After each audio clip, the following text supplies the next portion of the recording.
Okay, guys, we are going live right now. So this is CyberBulls. Thank you, everybody. As you know, we invited Gary Black, who's the managing partner at Future Fund. He's going to be an hour late, though. So if you came here for him, please join us again in about an hour. But in the meantime, we have the gang here. Please stay. We have the don't go away. We have the bulls with us today. So let's get started with the economy as we always do. So Christian and you guys tell me what happened. Today was a big day with Powell coming out talking. Did he make the stock rise again, or where are we at? So glad to join everyone again. So it's our weekly show, and I look forward to this every week to have a chat. So what I'll say is this: Jay Powell came out, I think 12:40 Eastern, and he gave his little talk. And he just gave a nice little talk, last week, right, when they had the FOMC meeting, and he pretty much reiterated kind of what he laid out last week. And he seemed very calm again. Didn't seem overly hawkish. He used the word disinflation again. I think the market's like that. But then he also said, rate hikes with a plural, and the market kind of went down. So just, not that this matters, but just for people out there. So the market initially rallied on his comments. Then as the questioning went on, it kind of went down. And then as the rally accelerated, it looks like it accelerated very heavy into the close. Money coming in, people thinking the economy isn't as bad. You saw the 10-year back up. And here's what's happening in the overall macro, in my opinion. I think that the economy's better than most people thought. Most people are all sides. They're either short or, have a lot of cash or in treasury bills. Alexandra called that one perfect. And what I think's happening is that since the economy is not so bad, the Fed might stay higher for longer. But if the economy and jobs, they cited jobs so strong are okay, this is an environment where equities, stocks could do well, because if you have disinflation, but you still have inflation, it's okay because inflation's coming down. Stocks do good in an inflationary environment, just not in a hyperinflationary environment. So if we're getting inflation coming down, equities is where you want to be. Bonds is fine, but you're going to back up. Those rates are going to go up, so bond prices will go down. So that's not great. And you saw that today as bonds are selling off and people are going into risk assets. The Teslas of the world had a rally. It was down most of the day. It broke even, and then it exploded higher with the Qs exploding higher, the SPY over 1%. So long story short, I think Fed Chairman Powell didn't do anything to dissuade a market rally. I don't think he was particularly, made markets bullish. He still sounded like a hawk. He just didn't come across as a major hawk. And I think with the offsides, with a lot of hedge funds not believing in the rally, I think as the rally keeps going and they're missing it, more money piles in and you get that pile-on effect, which we're seeing now with markets up pretty decent, right, for the year to date, which most people still don't believe in this rally. I was on a couple spaces, and most people still say they're waiting for a crash. So as they're waiting for this crash, we're up like 20% on the Qs or close to it. So, eventually that strategy is not going to work, and they're going to have to deploy some money long, or, this thing could get away from them. So I don't know. That's my opening thoughts. We'll get into a lot more, but that's my opening gambit. Yeah, and I want to add to that. We've seen, I think it was last year, BlackRock now upping their 5-point-something% stake in Tesla. They were in December at 5.4. I think it's now 5.7. This morning, Vanguard had an up SEC filing as well. I do believe this money is slowly coming in. I remember in December, I published statistics with how much these funds still had cash. It was like historically high. I agree with you, Christian. I think this is slowly but surely flowing into the market. They're not going to wait until Tesla is at 250. How strong do you feel this $200 resistance? I mean, I'm none of a technical trader. Oh, and I want to call out, we got a question overnight from somebody from South Africa, an Italian person from South Africa, asking your secret formula, Christian, how you get all these trading points. I'll let share us it. know. It's not that sophisticated. Go ahead. So looking forward. I will. You want me to share it now? Okay. Go ahead. Do it. So basically, this is not like anything like super special. Like, yeah, I do some things that I just feel, but basically you're just going to look out like a year or two and say, okay, what is this company do I feel it's going to earn, right? So you get the earnings per share, whatever you think it's going to earn. Like Wall Street will give you estimates, but especially on Tesla, they're usually, wrong, like wrong to the downside. So you get that number in your head, and then you say, okay, well, what's the growth going to be over the next couple of years in the earnings? What's this company look like? They have a lot of things that maybe, with robots and energy coming up that maybe is not fully appreciated by Wall Street. So what multiple will I assign this going forward, knowing the growth you're gonna get, and knowing that all these other things are still coming, you might pay for a premium. So I'll just say, okay, well, if I think Tesla this year is going to earn, I don't know, between $5 and $6. I think the street's under $5 now, but I think they're going to have a decent year with. So if you say like they're going to earn $5, and you say, okay, well, what's a fair price multiple to pay on this year?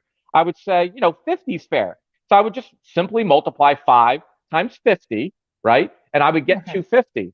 So I would say, okay, right now we're still under 200. I'm getting great value at this price. Now you could do a discounted cash flow. That's a long thing.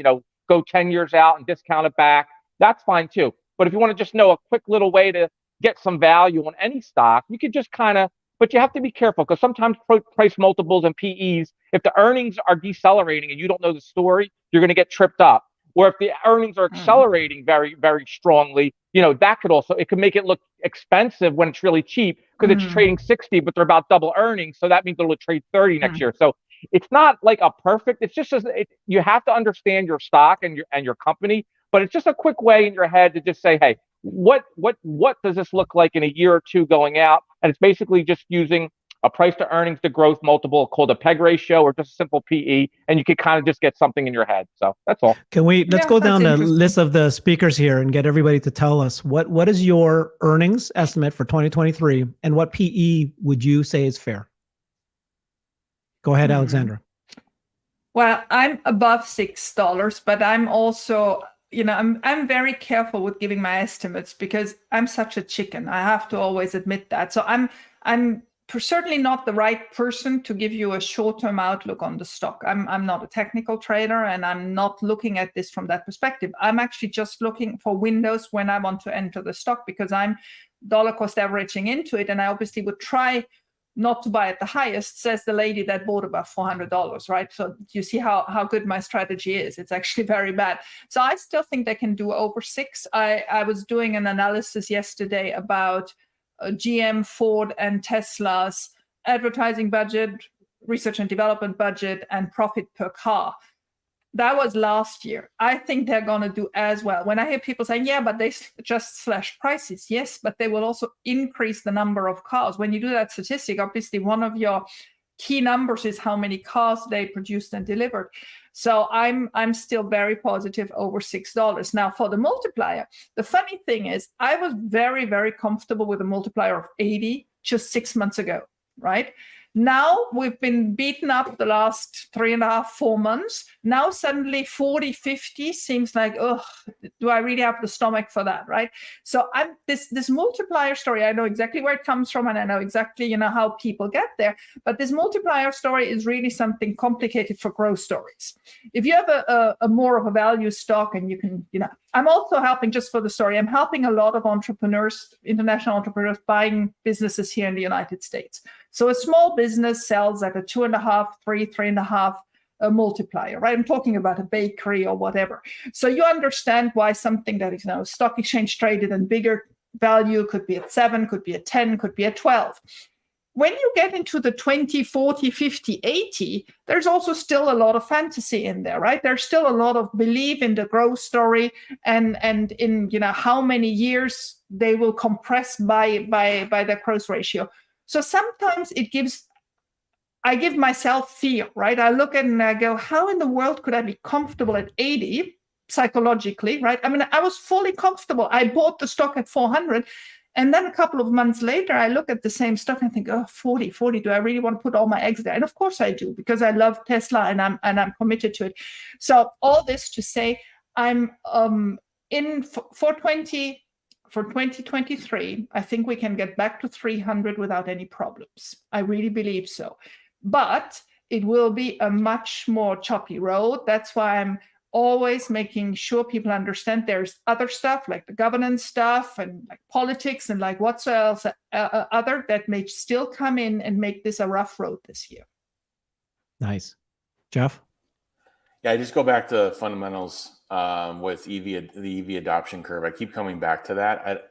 There's no fundamental reason why that's going to slow down. You heard all the major auto manufacturers not point to a slowdown in auto. In fact, GM pointed to an 8 to 10% increase in the total SAR for auto, the total available market for auto this year. So when I go back to those fundamentals, and the other fundamental I go back to is right now the competition is not doing well in terms of making money in EV. Therefore, they're not putting their supply against it. So when I take all those factors together, and the fact that Tesla actually installed the capacity to go after these numbers, I think they're going to do closer to the high end of their guidance. So in terms of a multiple, I think the multiple is going to depend on the following. One, if Tesla is kind of on the high end of their volume range, I think that multiple trending up closer to 50 is going to be okay. If they're kind of on the low end of that volume range, I think it's going to get challenged closer to 40.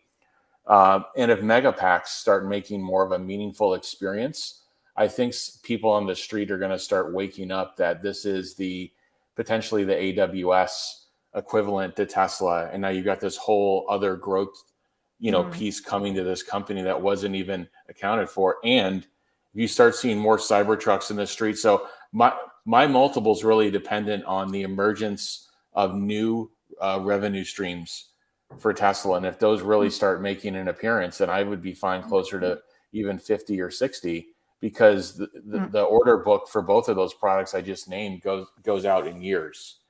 So yeah. Yeah, I think the excitement, the multiple expands with the excitement, right? So just for an example, again, this is more of a art rather than a science. Stock investing is more an art rather than a science. So, if next year, I know, I'm just going to give you an example, even though most of the time it doesn't, that they don't react to the stock. If they have a functioning robot and it's doing stuff, people get excited. And if we're in a bull market, they say, wow, Tesla's going to have this robot in a couple of years to make some money. So what I'm saying is the excitement gathers and the PE expands. So what was 40 in a depressed market might become 60 in a bull market, right? So if you take $6 of earnings, say, in next year, and you multiply 40, well, that's 240. But if you give it a premium of 60, well, 60 times 60 is 360, right? That's almost a double from here. So that's a great return. So that's how stock prices work and excitement works and bullishness works and bearishness. So it's just a little example. Yeah.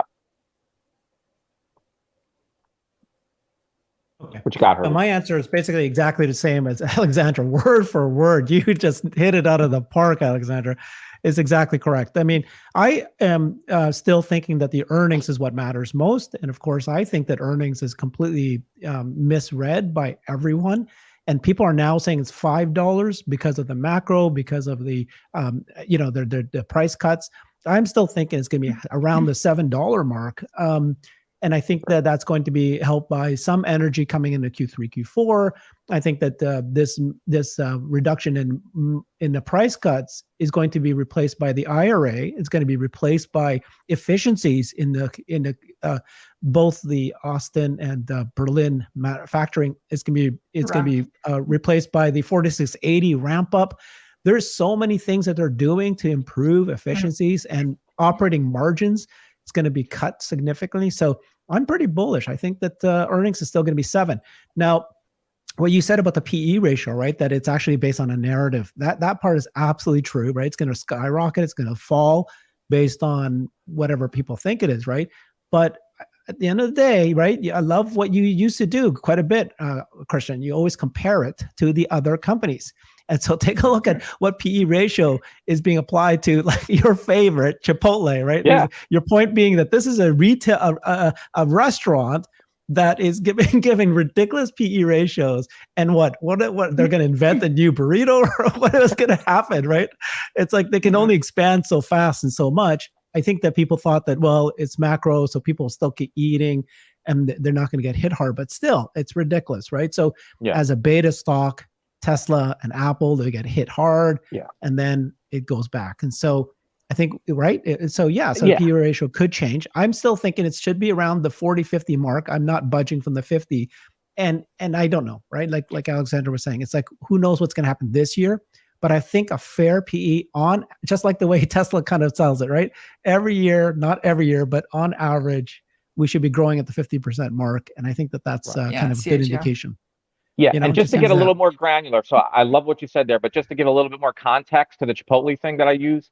So food companies sometimes do get a little bit of higher multiples, and it is a growth stock. But my reason to compare it to Chipotle is not just for comparison alone. It's that Chipotle was getting a 50 times trailing. And remember, when Tesla was crashing, it was at 25 times trailing. And if you look at the both companies, Tesla was growing their earnings way faster than Chipotle. So at some point, to me, Tesla becomes such great value because their earnings power was so much better than Chipotle, who's growing earnings, say 20%. And I think it's one of Gary's stocks. So I'm not picking on it. I used to own Chipotle. I like it as a company. It's a great company. I just thought if the market's going to value Chipotle at like 50, 60 times, and Tesla got in essentially the 20s, that this would be a great value. And I was just making the comparison to these other companies that they don't have the growth of the earnings and the growth of the revenue that Tesla does, but they're being assigned a lower trailing PE. It was a complete disconnect. So I hope that gives a little bit more context. Can you please learn how to say what? Can you please learn how to Chipotle? Okay, can you please? I'm from Philly. What do you want? Chipotle. That's the correct pronunciation in the East Coast. There you go. Did anybody see their results? Because that's the reason why Gary is late, right? It's the Chipotle. Did they missed? Okay, well then we're going to hear all about that. Perfect. I hadn't heard of the guide. Ooh. Okay, and I do remember, Christian, you actually said the Chipotle comparison when Tesla was around 120 or even below, as an argument of why you couldn't understand that people weren't stepping in then, and that would have been a perfect buying opportunity. Yeah, well absolutely. Yeah, perfect. Yeah. If you bought Tesla in the low hundreds, you almost made a double. It's great. It was a great entry point. Absolutely crazy. Absolutely crazy. Yeah. Absolutely crazy. Yeah. So you were getting great value. It worked, right? If you looked at it and said, "Hey, this is trading at 25 times trailing," the market's got this all wrong. If you were strong enough to step in there and say, "Hey, I got to go heavy here," if you had the capital, then that was, you can't wait. Well, maybe it goes to 80. You gotta okay, I'm getting value here, and if I'm going to hold this for the next 3 to 5 years, is this stock going to be significantly over $100 in 3 years? Then you got to buy it. That's the way I look at it. I don't know. There we go. Well all done. Right. Yeah. Okay. Oops. We got to hide this current comment here. All right. So that's how you do your calculations. And you keep saying that it's more art than science, but you're nothing to do with art. You're not an artist, Christian. I am. I love art. Don't you see my Twitter? I put photos up. I do it all the time. Houses and his moods. Yesterday. You are a financial advisor. You are an ex-pharmacist. You got no artistic. But, I know. I'm getting more creative in my old age.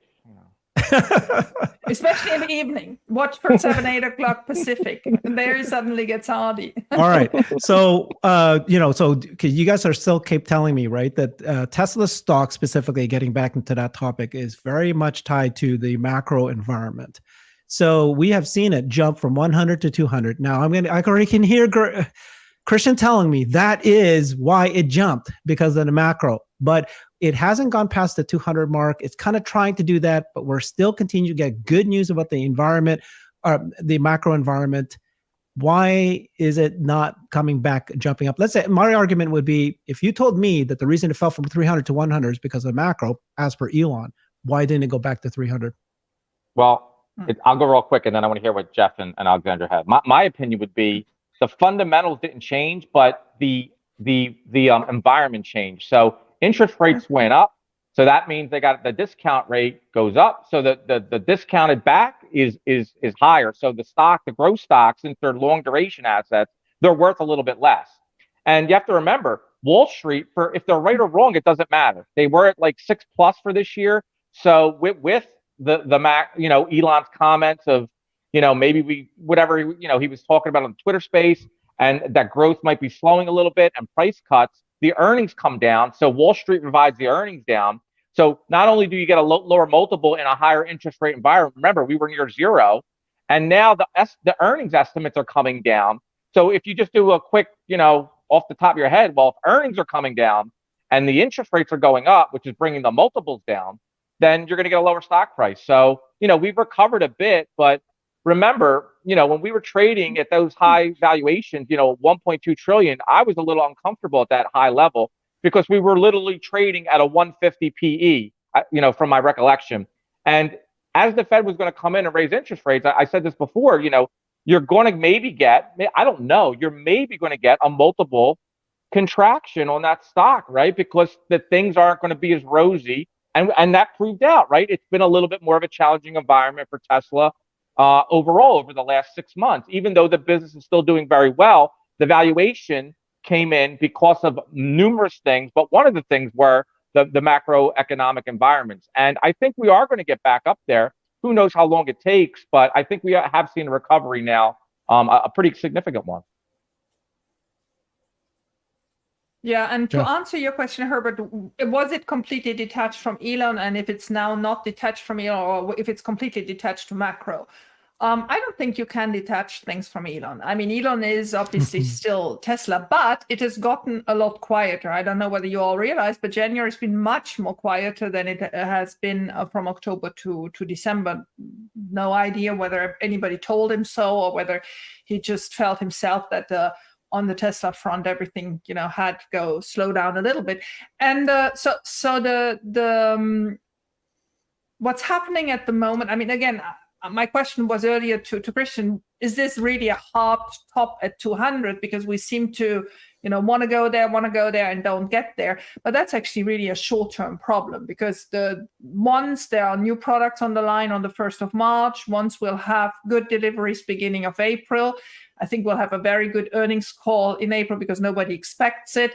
We should have, I hope, a smooth shareholder meetings in May, and all these behind us, and a good stability found back in China, because do remember they just reopened on the 5th after their 2 weeks of New Year.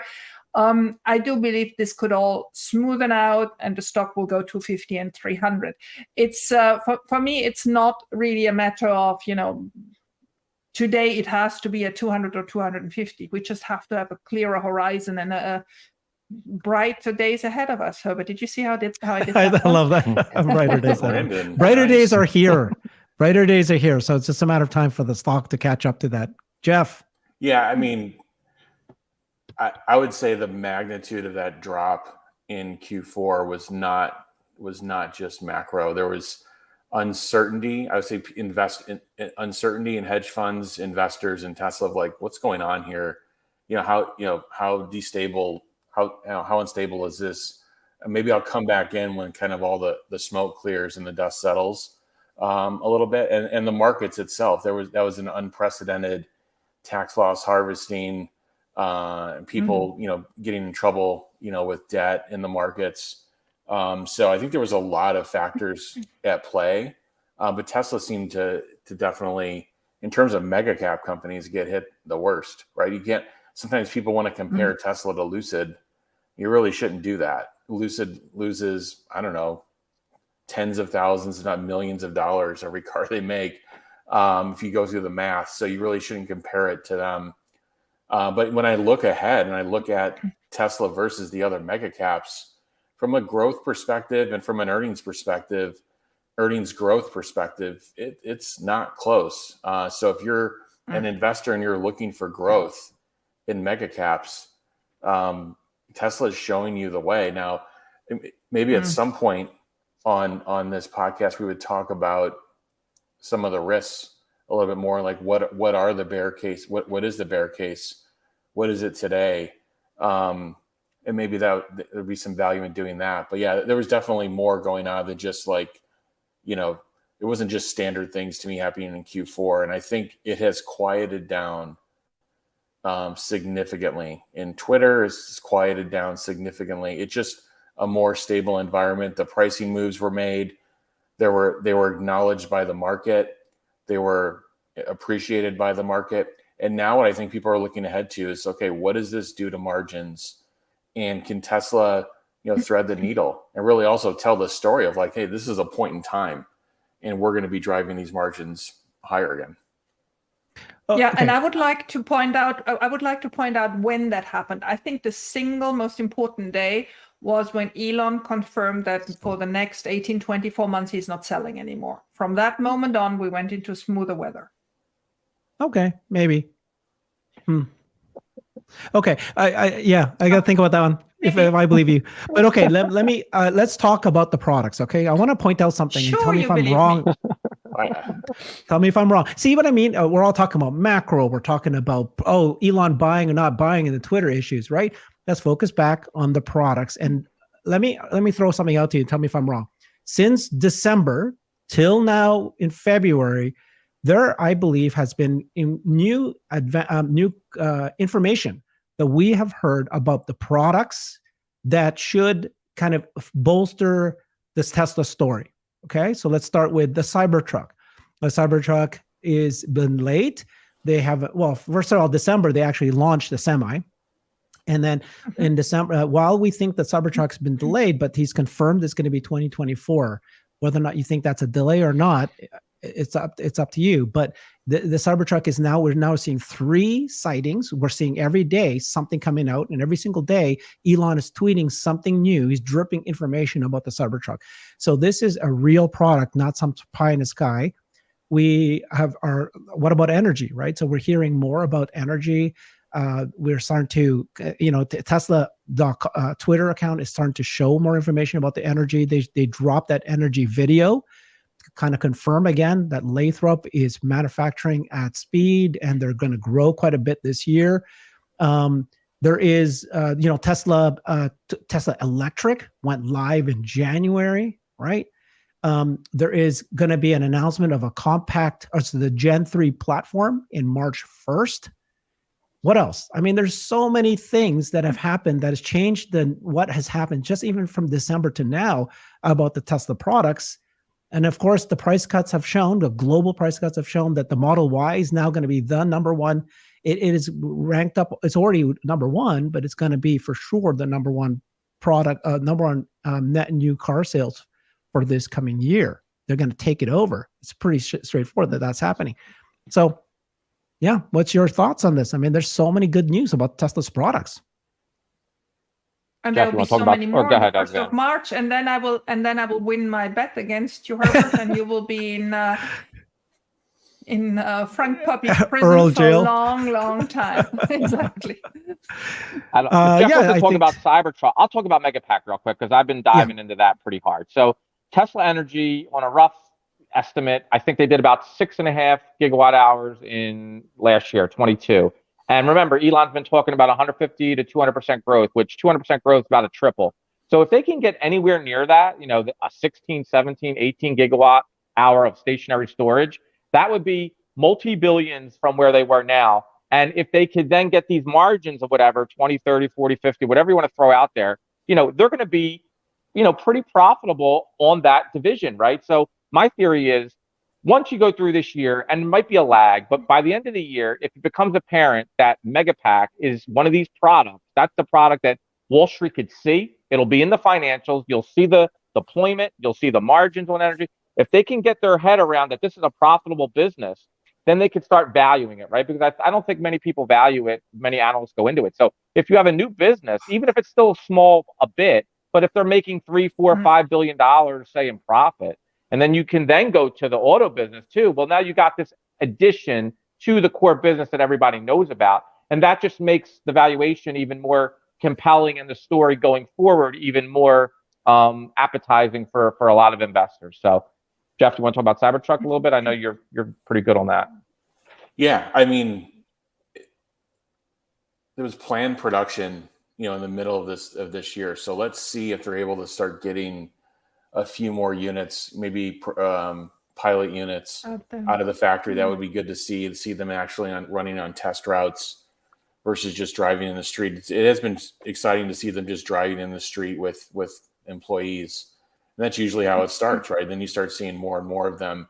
I think there's going to be a lot of, I think Tesla's been sitting back and watching the other EV trucks launch with kind of existing kind of body styles, very few new features. And I think Tesla's been sitting back and watching that and working on the fundamentals of the Cybertruck. And there are some amazing features they can do, whether it's can they seal the cabin? And when you seal the cabin, not only is it waterproof, but then you have these amazing, acoustics. Could you have a Dolby Atmos experience in a truck? It's a strange thing, but it's possible. And can you have just an amazing audio experience in a truck? No one's even thought about that for Cybertruck. I think analysts are going to be looking at, number one, do these things start coming out in terms of production, small units, and does that order book look like it's holding and people are taking deliveries? Are there any surprises on the pricing side? Are there any surprises on the volume side?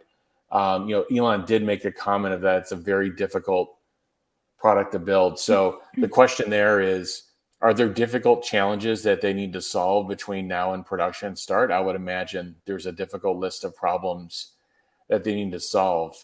But fundamentally, reducing, it looks like that housing structure, it's not necessarily a unibody. I think there's multiple pieces, maybe on the order of a few pieces to make that. It's not 70 or 80 pieces to make the body.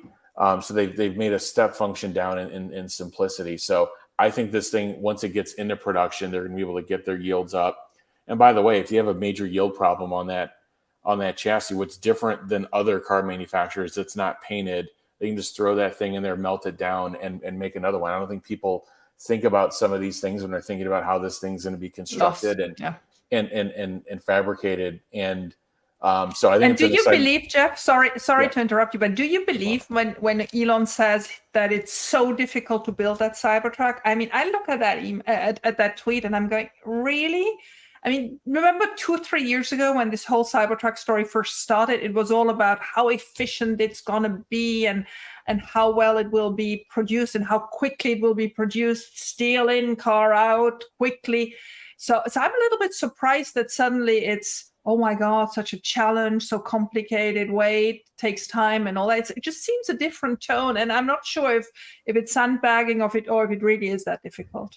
Yeah, I think it's one of two things. I think there's either an engineering list of problems that need to be solved prior to the first unit going into production and being viable, or there are some yield challenges that they have to work through with the press or maybe with some other areas. Mm-hmm. Maybe it's with the sealing of the cabin. When making mobile phones, that sealing to get that device to IPX8 where it can be underwater for a certain period of time, that's actually one of the final engineering challenges on making a water sealed phone, and it takes time because you're just literally grinding through issues. But back to Cybertruck, I think that's one of the things for me besides energy, as Christian brought up, like, if those two things become viable and analysts can really start putting estimates against them, that's what I think pushes the Tesla multiple higher, because the order book for these things and the pricing control that Tesla has, they have pricing power and they've got the order book. Yeah, and I agree with you, because I think only 2 days ago, Gary published what the Bloomberg analysts thought of production of Cybertrucks, and it was like ridiculous, 10,000 this year and 50,000 next year, something like that. But it was ridiculously low, and I was like, oh my God, they're completely sleeping again, right? It's just not possible. Yeah, that was very hard car to build. I was like, what's that? Let me go through. So first of all, you guys, when you guys read his tweets, I see it as positive, not negative. So he said, very hard car to build as it's unlike any other, but as stated publicly, Cybertruck production starts this year. I think he was just more like saying, it's been really hard, guys. Herbert, I didn't like it there. Boom. Come on. Okay. Like he replied there several times. Okay. I'm just saying to you that when I read that, that means, it was hard to build. It's now coming out this year. So why are we worried about that? Look at this. I was just reviewing the production beta Cybertruck. It is incredible. I love it. Mm-hmm. Okay. Here is it. Driving is, what is it? This one here. He's actually spotted. Oh yeah, where he's there. Yeah. Cybertruck. There he is. Right? Yeah. things are getting real. So, what's going on? Okay. All right, let's get off that. Oops. Anyways, you guys, it's good news. Cybertruck's good news. Yeah. I mean, I like Cybertruck, but I think what's driving the stock in the short term here, I think the price cuts, and we talked about this, I think it showed Tesla's dominance, right? Like, they're going to sell now every car they make without question again, because it did get into a question. And I think there was right to question it, because at those higher prices, maybe there wasn't demand for all the cars. That's why you saw production outstripping, too many produced for what they were selling. So now with the price cut coming down, and now we do see the strength again, because they raised prices on the Model Y. We got all the Model Ys under the cap at 80,000. Now they can play with price a little bit, and they can kind of tweak. Now, you don't want to do too much with that, but we see it going up, which is a great sign for demand, right? Because they wouldn't be raising prices if they had a problem getting them out there. So what I think the market is realizing, which we realized and knew a long time ago, is that the Fords of the world, the GMs of the world, the whatever you want of the world, they do not have the leverage to pull price down and be profitable. They're going to get destroyed. Where Tesla does have the option to pull price or pull it up, whatever they want to do, and they can maintain their operating margins. And I think that's what Wall Street is finally learning. And I think that's a lot to do with the move up. Alexandra, I want to address what you said earlier. It just took me about 15 minutes to formulate my answer to your question. Quicker than normal. So earlier you said that Elon stating that he's no longer going to have to sell Tesla stock in order to buy Twitter was very important. That was a catalyst that turned the narrative around, if I understand correctly what you said. And I don't agree that it's one of the top 5, right? So the number 1 would be macro, okay? Macro easing, and every time there's new news coming out. Number 2, in my mind, was China demand. And when they came out with the price cut, that was a clear catalyst. But as soon as they started to realize that China demand was not an issue, that came out. Number 3 could be Twitter sentiment. Twitter, his Twitter, we've been calling it escapades, the way kind of like sometimes we'll write a political tweet or something like that. And then number 4 or 5 would be that he said that he doesn't have to sell Tesla stock anymore. I think that the reason why you might have said that is that his selling Tesla stock was the catalyst that made it drop from 200, boom. It just let it go in free fall. So that's a big boom, though, Herbert. That's a 50% boom. No, yeah, it was the thing that made it.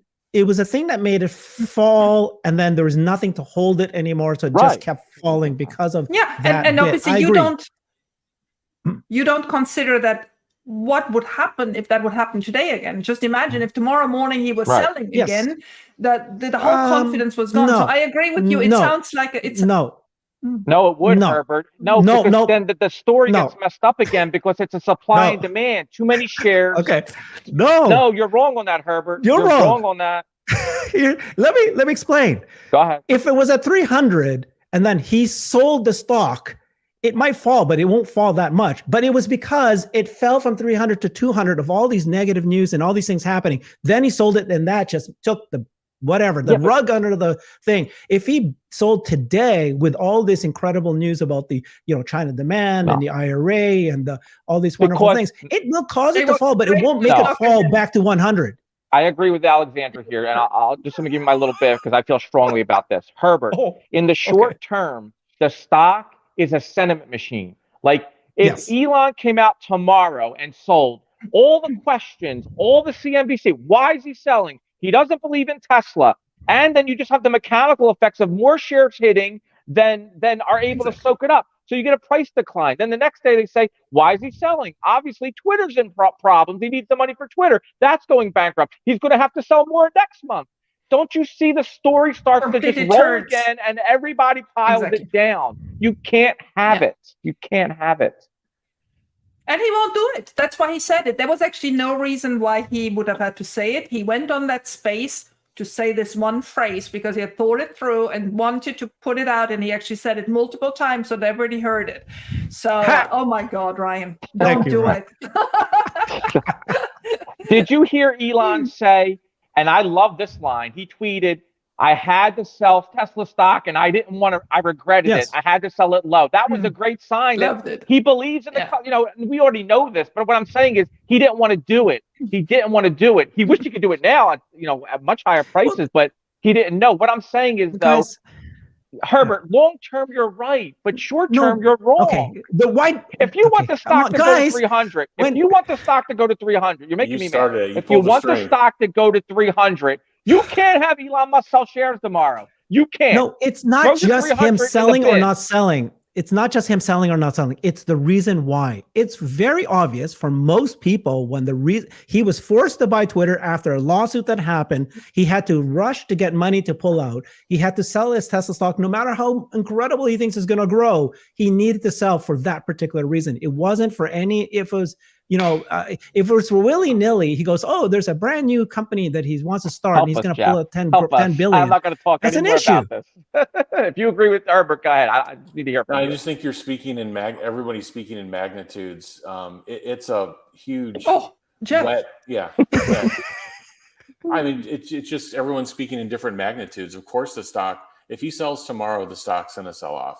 The hedge funds are going to get in front. They're going to, of course, it's going to sell off, but not like from 300 to 100. That's my point. It wasn't going to go from 300 to 200. 200 to 100. That's what happened the last time. Well, you want to go to 150? I mean, none of us can predict that. Yeah, none of us can predict it, but it's going to be a huge. Muskie. Okay, we can move on. Yeah, move on. We can move on. Herbert. I just wanted to. Oh, fine, that's fine. I just wanted to, have that as a conversation. Great conversation. You're making my blood pressure go. Yeah. Okay, well, we know he's not going to sell the stock. Well, we don't. I need to be calm like Jeff. Things what Jeff's doing, I got to do what Jeff's doing. Like, I need to. All right, go ahead, Herbert. I'm not going to be fazed by anything you say. Relax. Yeah, we're gonna relax. We're gonna relax. Okay, so we talked about the macro. We talked about the stock. We talked about the products. What else do we have here? Do you guys want to talk about? I want to come back. I want to come back to something because you did an absolutely stunning video with Corey Strobin from Sandy Monroe's firm. I absolutely love that. So first of all, I want to, tell everybody to watch it. But I also, I'm sorry, I've got a guest. We've got a pet for a couple of weeks. So Muskie is walking in the screen. Well, there he's not. Sorry about that. So what I really liked about it is how he thinks that Tesla will not do a compact car, go in the lower segment, but will continue in the higher segment and do a family van or whatever. So you spoke to him, obviously. And so I would like to hear how you experienced it all and whether you agree with him or not. I don't agree with him, but I was kind of shocked when he said that he doesn't believe that Tesla should get into the compact car. He thinks that there's other markets like I think he said the high-end SUVs, the vans. I think that but the compact car, they've already said, right? They found a way. Tesla said that they found a way to do it 50% of the price, 50% of the cost, using 50% of the factory floor plan, right? So why wouldn't you do a compact car? And I think that it also is required for robotaxi. And that's a question of whether or not you think it's required for robotaxi or not, right? Is your vision of the future the robotaxi that's more like a van and people share that? Or is it more like that individual one-person, two-person thing that gets in and it takes you wherever you need to go? Because the vast majority of travel is between one or two people, right? One person. Mm. So I think a compact car sets it up for the robotaxi. So I don't know why he said that, but it was shocking. And I think it's because of margins. He just thinks that, Exactly. Because, I mean, they are so thorough. They're much more thorough than I thought, actually. More I learn about Monroe and Associates, more I'm impressed. They're so thorough in analyzing cost over time. They explained in a recent video, Sandy and him, on how they have a whole team checking supply prices worldwide all the time. And he obviously doesn't see the margin in the compact car. I mean, Tesla might surprise us and may surprise him, but he's obviously currently not convinced that a compact car will bring those margins that will make it possible. And I agree. I mean, if it is for FSD, it's going to be the easy vehicle to transport FSD and bring it to the masses. But then again, is a $25,000 car buyer in Europe or in China or in India also an FSD buyer? I don't know. So I just found that absolutely fascinating. It brought a lot of new thoughts into my system. And actually now I am on the hunt on the 1st of March for that investor day, do they go to that Generation 3 platform for a van type family car, or do they really go for the compact car now, or is the compact car a generation later? It depends on what your definition of modular is. Mm-hmm. So a modular could be, I mean, who knows, right? If I heard modular, it would be like, here is a car, a vehicle that fits for 2 people. Oh, you put 2 of them together. Now you have 4. You put 2 more, you got 6, 12, 18. You got a van, you got a limousine, a train. It could be something like that, right? I don't know. Or it could be that here's a skateboard, and then you could put all sorts of different kind of setup on top of that skateboard. But modular is a different word. I was thinking about, why did they use the word modular versus platform? Yeah. Jeff, do you know modular? Yeah. I mean, I think Gen 3 is going to be a different way of them, both in the factory process and as well as from a design perspective of how their cars are going to be made. I think the industrial designs are going to look, there's going to be a new industrial design. So how the shape of the car, that industrial design is going to be more function than actual form. I think Franz has even talked about that before of, he wants to push design in one direction, but he's got functional requirements. Well, like any designer, industrial designer needs to meet. So I think it's going to be a design that meets more function, which means we'll drive less parts in the actual engineering of the product. So I think Gen 3 is less parts, a design that fits more of the function, but is still updated and looks really, really cool, really good. It's going to be less process steps in the factory, less square footage or square meters in the factory per unit output. And the velocity from material going into product coming out will also be accelerated. Tesla looks at these key metrics and they try to optimize them in every generation they can. And even inside of a generation, they kind of do like a half step in a generation, like you see with the latest Model Y, and probably what you're going to see with the Model 3 as well. They're really designing for to hit efficiencies to really drive the gross margins up, because they know that allows them to do more things when they make more per car. So I think that's what you're going to see in Gen 3. You're also going to see Gen 3, I believe, a new updated FSD computer that's more capable. I think you're going to see a new, infotainment computer in the car as well, updated. And I also think you're going to see a new Tesla UI, user interface. I think you're going to see. I think Gen 3 is more than just one thing, and I think it's going to allow former gigafactories that were 500,000 units to be closer to 800,000 or 1 million units in the same square footage. Good. Okay. Thanks, Jeff. So anyway, but I just want to really say to everybody, watch that video with Corey and Herbert. That was really important. Thank you. Now Herbert is gone. I'm here. I'm just searching for. I've been searching for this photo of this. Did you see that one photo with the Cybertruck? But then you also see this other car that's kind of under wraps, and it looked really high Highland 3. Look at it. It could be the Highland 3. It could be a smaller car. And I think actually Elon commented on it or liked it. So there seems to be sort of a confirmation that was Highland. That was the one, yeah. So I'm trying to figure out if that's. I wanted to look at that again because it does look like a compact car, as opposed to. It looks actually more like a compact car than a revised Model 3. Looks like a short Y in the back. But I mean, okay. Let me ask this question about the Investor Day, right? So Investor Day is coming up in 3 weeks, and we've all been excited about it. Everybody seems to be, because of what they said they're going to present. First question to you, Alexandra, is that when they do previous Investor Days, do companies typically showcase new products during the Investor Day? And why are they doing this? What you kind of hinted a few times of that there's a reason why they kept pushing up this Investor Day to a certain time, because the annual shareholder meetings happening 2 months later. They want to prepare us as investors to be supporting their issues. But why are they using this as the opportunity to talk about the expansion for long-term expansion, the Gen 3 compact reveal? It seems less about the actual investor and more about So the reason I bring this up is I'm kind of sharing you my thinking is that this is going to be the time that Tesla comes out and says, we are not a car company, we're an energy company. Here's why. And that's why it's an investor day. If it was just a compact car thing, they should have had a product day that they would reveal this next wonderful product. Yes. Tell me the difference between a product day versus an investor day. Yeah. So the last investor day dates from 2019. So we're 4 years ago, right?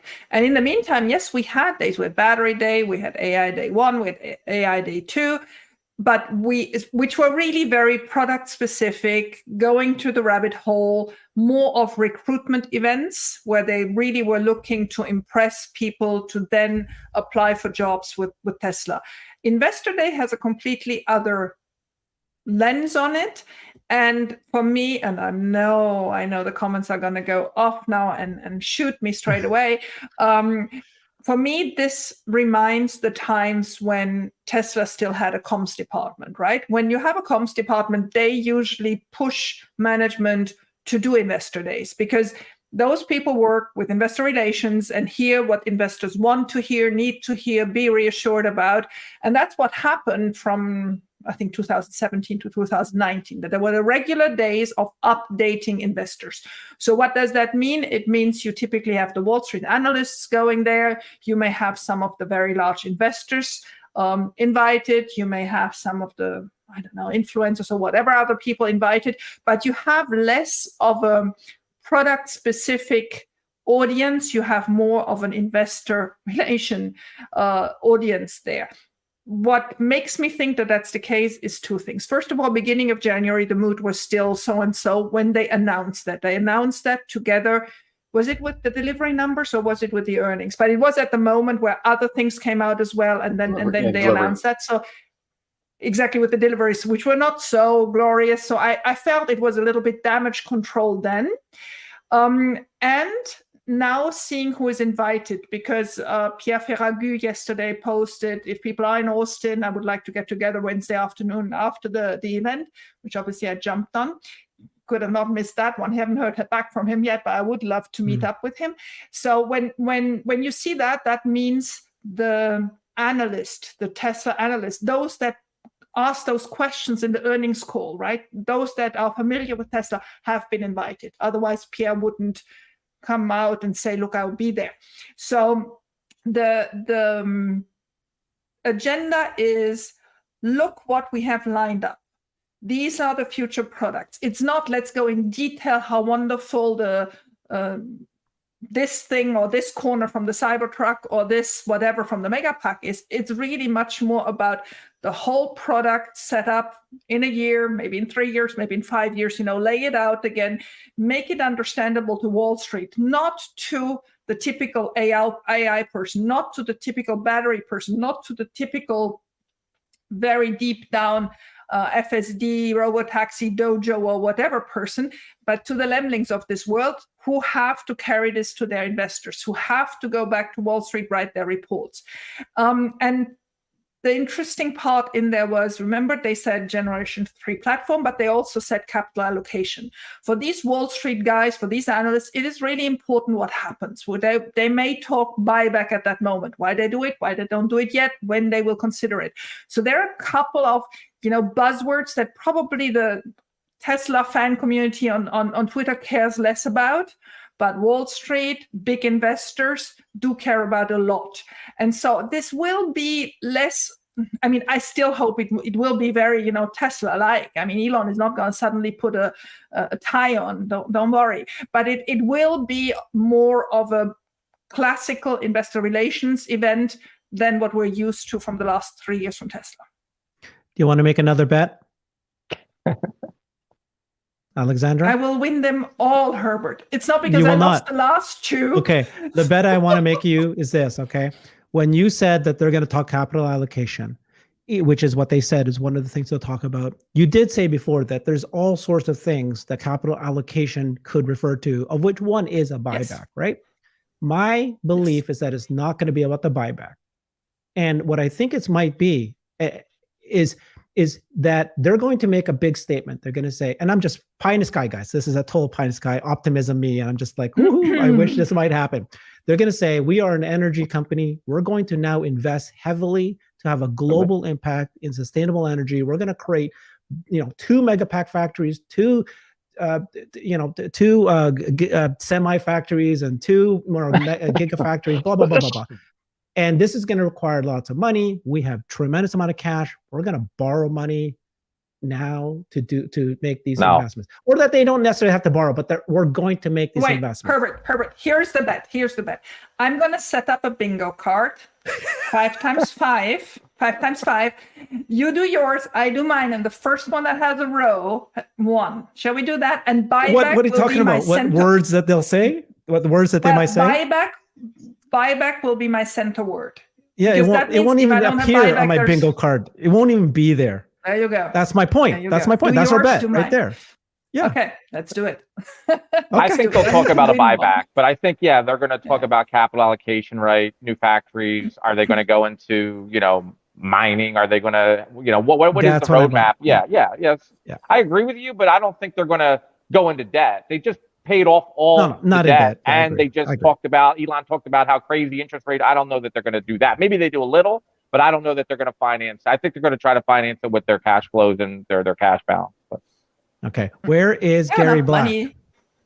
I just checked, no message yet. I do. Okay. He said he'll be here. He did say he'll be here in 5 minutes. So that's we'll wait for that. But you did? You got a message? Everybody. Okay. No. But in the previous communication, he did say. I have a question for Jeff. I'm taking over. Writer with Christian. So let's see if the views go up. Jeff, so the market, this is just broad. I'm a general guy here. The markets, what are we up now? I don't know if anyone has it off the top of their heads. The S&P, the Qs, 15, 16% on the Q. I don't know, 17. Do you think that this is sustainable? And again, this is just a chat. Do you think it's sustainable, or do you think, meaning like by the end of the year, we'll even be higher? Or do you think that this is, a bull trap and we're getting bulled up here, just overall, not a Tesla specific, and that, we're not really facing what the Fed's going to do here with the interest rates, and, the economy is going to slow because of the rates being higher and just all that stuff going on? Or do you think that the economy can grow, 1.5%, 2.5%, inflation will continue to come down, and that equities can continue to perform here? Because inflation being even moderately a little bit high, that'll help revenues because of the higher costs. And if inflation's coming down, their raw costs, commodities are coming down, weaker dollar, things of that nature could help profits going forward. Like we've troughed, and then, tech earnings will look better 6 months from now, and people are going to start buying these stocks now in anticipation of 1 year later, things looking much better. I don't know. Love to get your view on it. Yeah, I think the GDP thing is interesting. I think we could be minus 1% growth or plus 1% growth, and I don't know if it really matters in terms of the broader. I mean, yes, that's a figure, gross domestic product, but I don't think plus or minus 1 is even going to matter. Hey, Gary. Hey, Gary. You're muted. Can't hear you, Gary. You're muted. You're muted. There he is. Pick it up later, probably. Yeah. No, thanks, Jeff. For the record, he said yes, it can continue. Yeah, it can continue. I think the key level, we're at 4164 on the S&P. I think. We broke some technical levels over, right? Well, I think we need to close over 4,200, and then for this to be something meaningful versus July and August of last year, we need to get over 4,300 and have some momentum. So there's still a ways to go. We still could be absolutely, but we are making some higher lows. So this is starting to What's really, really weird about this whole thing is that it almost doesn't matter what happens. Tesla still is the best company, right? If there's a if there's a recession, you bring it right back to Tesla. We can't get away from it. No, I know. But you know what I mean? It's like, all right, go to Gary. Gary's here. Gary, we got you. Hey guys, sorry. We had earnings. We had 3 companies report. That's always fun. Only 3. So we're going to ask you a bunch of hardball questions, Gary. So Gary is the managing partner of Future Fund. He is one of the people that has been featured quite a bit. You've been on CNBC quite a bit now. Are you now becoming a favored go-to person? But you've been a big believer of Tesla for a long time. So I've got a couple, if you don't mind, hitting you some hardball questions that people have asked. Sure. So the first question is, some people will say, "What a welcome, eh?" I'm so sorry. What a weird welcome. That's all right. Hi, Gary. Take it. I know you can. That's why I'm doing this. Alexandra. So a couple of really it's my fault. hardball questions. One is, people will say, Gary, you are a big believer and you're a big supporter of Tesla, but when we take a look at Future Fund, you only actually have just $11 million of Tesla in there. Is that true? Is that, what's your reply to those people that say that? Well, that's not exactly right. If you look at our 13F from end of September, there's about 40 million. So you're forgetting the separate account. You're just looking at the ETF. So you got to include the separate accounts. It's about 40 million. Okay. So great. Thank you for that. Because I think people said, individual retailers have more than that. But actually you do. The second question is, Christian has been asking this and I've been asking this. Why in the hell would you invest in Chipotle? No, I took a look at your ETF, and you talk about how your fund is all about these macro trends, and you invest in all sorts of different kind of technology. That I get, and the industries you pick, Chipotle kind of like throws me off. Well, it's healthy food, right? And if you're gonna eat Mexican food, it's one of these things that it's healthier than what else is out there, and that's kind of the trend. So we own Airbnb, we own Lulu, we own Nike, and those are also, those type stocks. They're lifestyle betterment, we call them. And so if you're trying to get yourself in shape, not that you should eat Chipotle, but there's things that you could do that improve your life and your lifestyle, and Chipotle fits in there. Now they missed today. It's been one of our best performers. It was up 24% year to date, I think, over the last year. It's like Harley. It's another one that everybody hates that we own it, but it's been one of our best performers. And they missed today. They're down about 4%. They missed on, they've been taking a lot of pricing, and their traffic this quarter. I was supposed to get on the conference call, wasn't great, but we're sticking with it right now. It's been a great performer, and I think it's still relatively cheap. It's like 40 times earnings, growing at about 25% a year. Not as good as Tesla, but it still has good growth relative to its PE. We were talking earlier about the PE ratios, and can you tell us what PE ratio do you think Tesla's fairly valued should be at, and then compare that to Chipotle's PE ratio? Yeah. Well, unfair comparison because Tesla's number one, but Tesla in my model is growing about 30% per year, so lower than the quote unquote 50% that the bulls tend to use, because as it gets bigger and bigger and bigger, you're already getting EV adoption up into the 30-40% range once you get out to say 2025, 2026. So we use 30% as long-term growth. I use a rule of thumb about 1.5 times price earnings relative to growth. So I would say 45 times is probably a kind of a fair multiple on Tesla. And then you have to figure, okay, what is the earnings going to be this year? The street is down to about 410. The street's knocked their earnings down about 25% year to date. We're at about 480. So if you said, let's just say 45 times 480, that's about 240 or so. If you're looking at a PE basis, I don't do that, as you know. I try to go out more than 1 year. So I go out to 2030. We've got it earning close to $30 a share by 2030. I think by 2030, it's going to have a lower multiple because, again, by 2030, you're at 60% EV adoption. So if I look at 2030 growth rate going forward, I come up about 15%. Again, come up with some kind of number that you think where it will trade in 2030. I come up with about 30 times. That's $900. I discount it back, and I get a value, if you want to think about value, of a theoretical value of about 370, 380. So that's kind of the way to think about valuation. You use PEs, which is what the rest of the world uses, or you can try to come up with a theoretical value and then discount it back, and you get a much higher number. But if you're talking to portfolio managers, nobody's going to talk theoretical value. They're going to talk PEs. No, I agree. I just want to jump in for context. We talked about this earlier, and I appreciate you joining, Gary. So I was just talking about Chipotle. I used to own Chipotle. I thought it was a great company, but it was trading 50 to 60 times trailing when Tesla got in the low hundreds. It was literally trading on a 25 trailing. And for the growth that Tesla's been putting up compared to what Chipotle's growing, I think you probably know better than me. Off the top of my head, they're not growing earnings. They weren't, I mean, Tesla's been growing earnings, what, 40, 50, 60% or more, year over year. It was like 100% one quarter year over year, where Chipotle's what, 15, 20, 25% in a good year. So they were growing their earnings so much faster, but the market was treating Tesla, even on a trailing basis, much lower than Chipotle.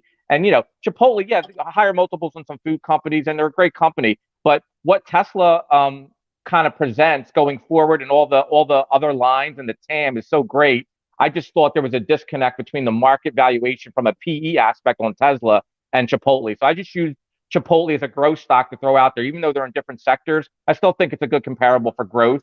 And I thought just Tesla got super cheap there compared to something like a Chipotle that was trading, 50, 60 times trailing. So just wanted to give you some context. Yeah. Yeah. First of all, we don't ever use trailing earnings because that's right. History. Thank you. You got to look at forward earnings. Please don't.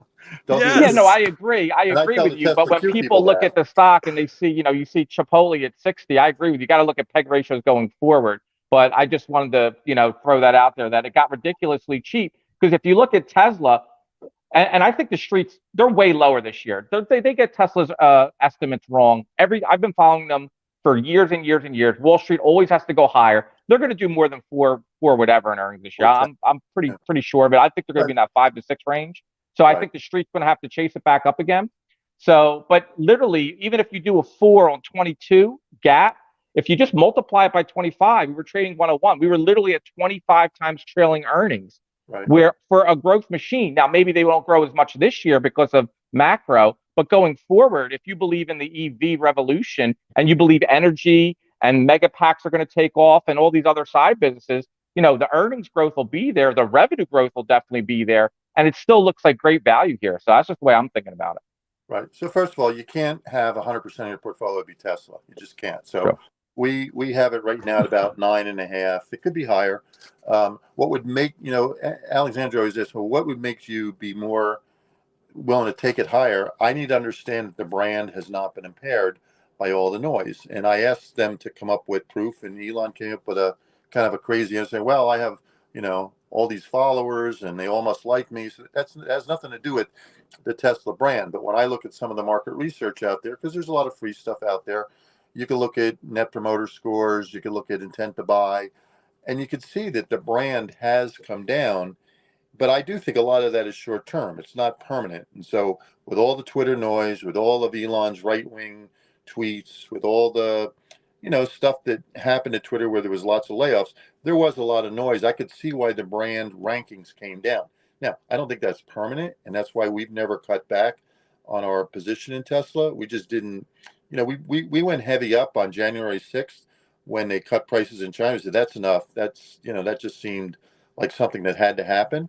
And so we took it up about 150 basis points. And then, we've been trimming it back because I still would like to see some answer as to, has the brand been affected by all this noise? And I don't think it has, but I don't know for 100%. So my conviction is high, but I'd really like to get some answers from the company instead of Elon saying, well, I have, all these followers, because to me, that has nothing to do with the brand. That's people like to follow Elon. But you can't own, 50% of your portfolio in Tesla. It's too high risk a stock. I mean, we can't because you can't do that. We couldn't do that. So we have 35 names, give or take, and like Fortinet tonight it's like Palo Alto. It's a security services firm. It's up 18% after hours. Chipotle's down about 4%. Enphase Solar Roofs is up about 10% after hours. So it's always good to have some diversity in your portfolio in case, like if we had all Tesla in the fourth quarter, it was down 55%. And it wasn't because of the economy. It's because worries about China. It was Twitter. It was worried about the U.S. and the, the IRA credit. So you can't, I'm just a big advocate of having a concentrated portfolio that gives you exposure to a lot of things, just in case you have, something like Tesla down 55% in the fourth quarter. Are you still comfortable with Google in number 2 position? Because, obviously Microsoft is making quite an advance with ChatGPT. Any views on that?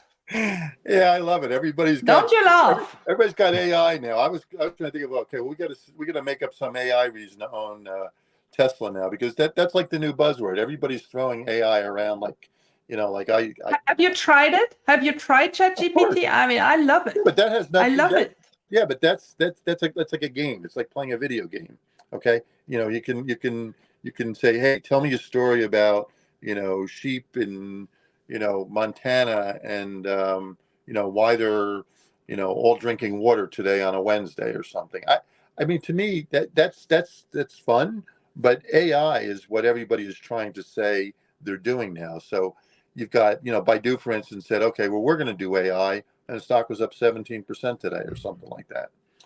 So I'm just saying that's what you're hearing for the last 3 weeks is everybody is now talking about AI. It's become kind of the new buzzword. It was like the cloud a couple of years ago. If you could say you were working in the cloud, you could get a higher multiple. So now Microsoft's doing it, Google's doing it, Baidu's doing it. So it makes me laugh because now everybody's talking about AI for the last. Now, I think you should contact Google and tell them that their AI product called Bard, B-A-R-D, they have to rename. Like now, this is the worst name ever. I know, Jeff. Don't listen to me. Don't listen to me, Jeff. Don't listen. The name is stupid. The worst. It's a dumb name. I agree with you. But so is Bing. Bing is a dumb name too. Which is Microsoft's search. Yeah. Okay, let's get back to Tesla. I've got a couple questions for you. Go ahead. I got a couple questions for you. So first, how much did you care that Elon sold or doesn't sell Tesla? Did that because you named a bunch of things that made the stock fall and it's going to make it rise again. Him selling Tesla wasn't one of them, which is my position. But do you think that it matters? No. If you think about value, it doesn't matter that he was selling Tesla to valuation. Thank you. You got to distinguish between price and value. Okay, so price is what the stock is doing. Value is what the company's worth. Elon selling Tesla shares doesn't impact value. It just doesn't. It impacts price. And so when he sells, it's a good opportunity to buy because he knocked the stock down. And anybody who says, no, he didn't, it wasn't anything to do with Elon selling, they don't get the stock market. Him selling 40 million shares between November and December made the price go down. But did it affect value? No. So you should be buying because once he said he wasn't going to sell any more shares, as long as you believe him, and I believe him, he's never put a time on it before. He said, I'm not going to sell any shares until 2024. I think he would be hard pressed to go out and sell Tesla shares in 2023 by saying that. So therefore, it doesn't really affect the way we think about Tesla's valuation, to put it simply. Okay. I got a second question. Thank you. Second question is, since December, there's you're now creating a new forecast for 2023, right? So for each of these products, please tell me how much you're adding it to the new forecast for 2023 for Tesla. Okay. So there's semi, there's AI and robotaxi, there's Cybertruck, there's the energy mega packs, right? And I think I'm missing something else. Insurance. Of these five, tell me each one of them, how do you think about it? And do they contribute significantly or not significantly at all to your, and I saw you had a tweet about how analysts are viewing them as well. Right. So semi is tiny. You're not going to have that much impact due to semi. It's a nice add-on. And, if you have 1,000 or 2,000 or 5,000, you get some incremental earnings. And I model it, but it doesn't really contribute that much to the earnings. The two things that I think the street is wrong on, where there's a big delta versus, what my numbers are, is Cybertruck and Megapacks. And, insurance, I try not to add anything that I can't, put my finger on and actually quantify. And I know they are selling insurance, but it's still very, very tiny. And with robotaxi, I have no idea what they're going to be able to sell because. Oh no, we lost them.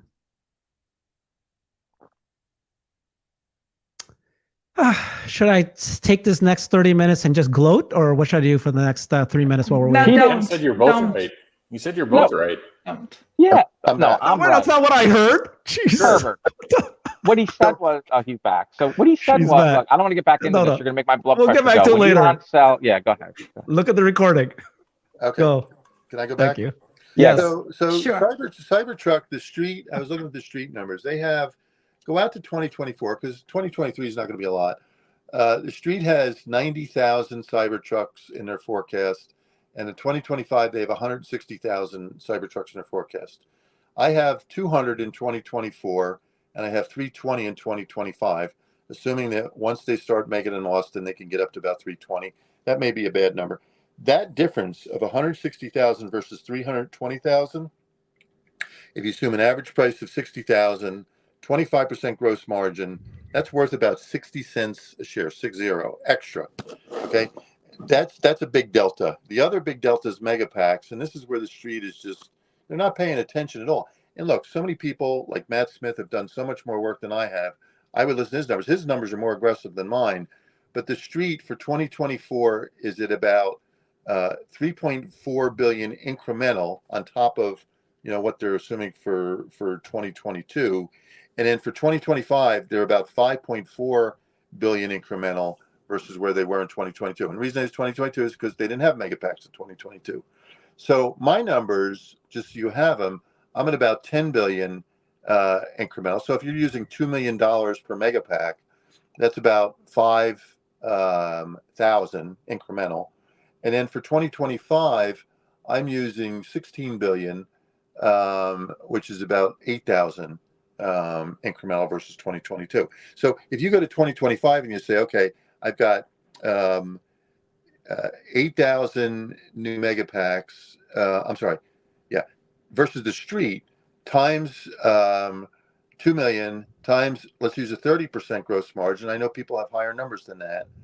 And because they're going to get some tax credits on it, you don't have to use the full tax rate. That's about 80 cents a share.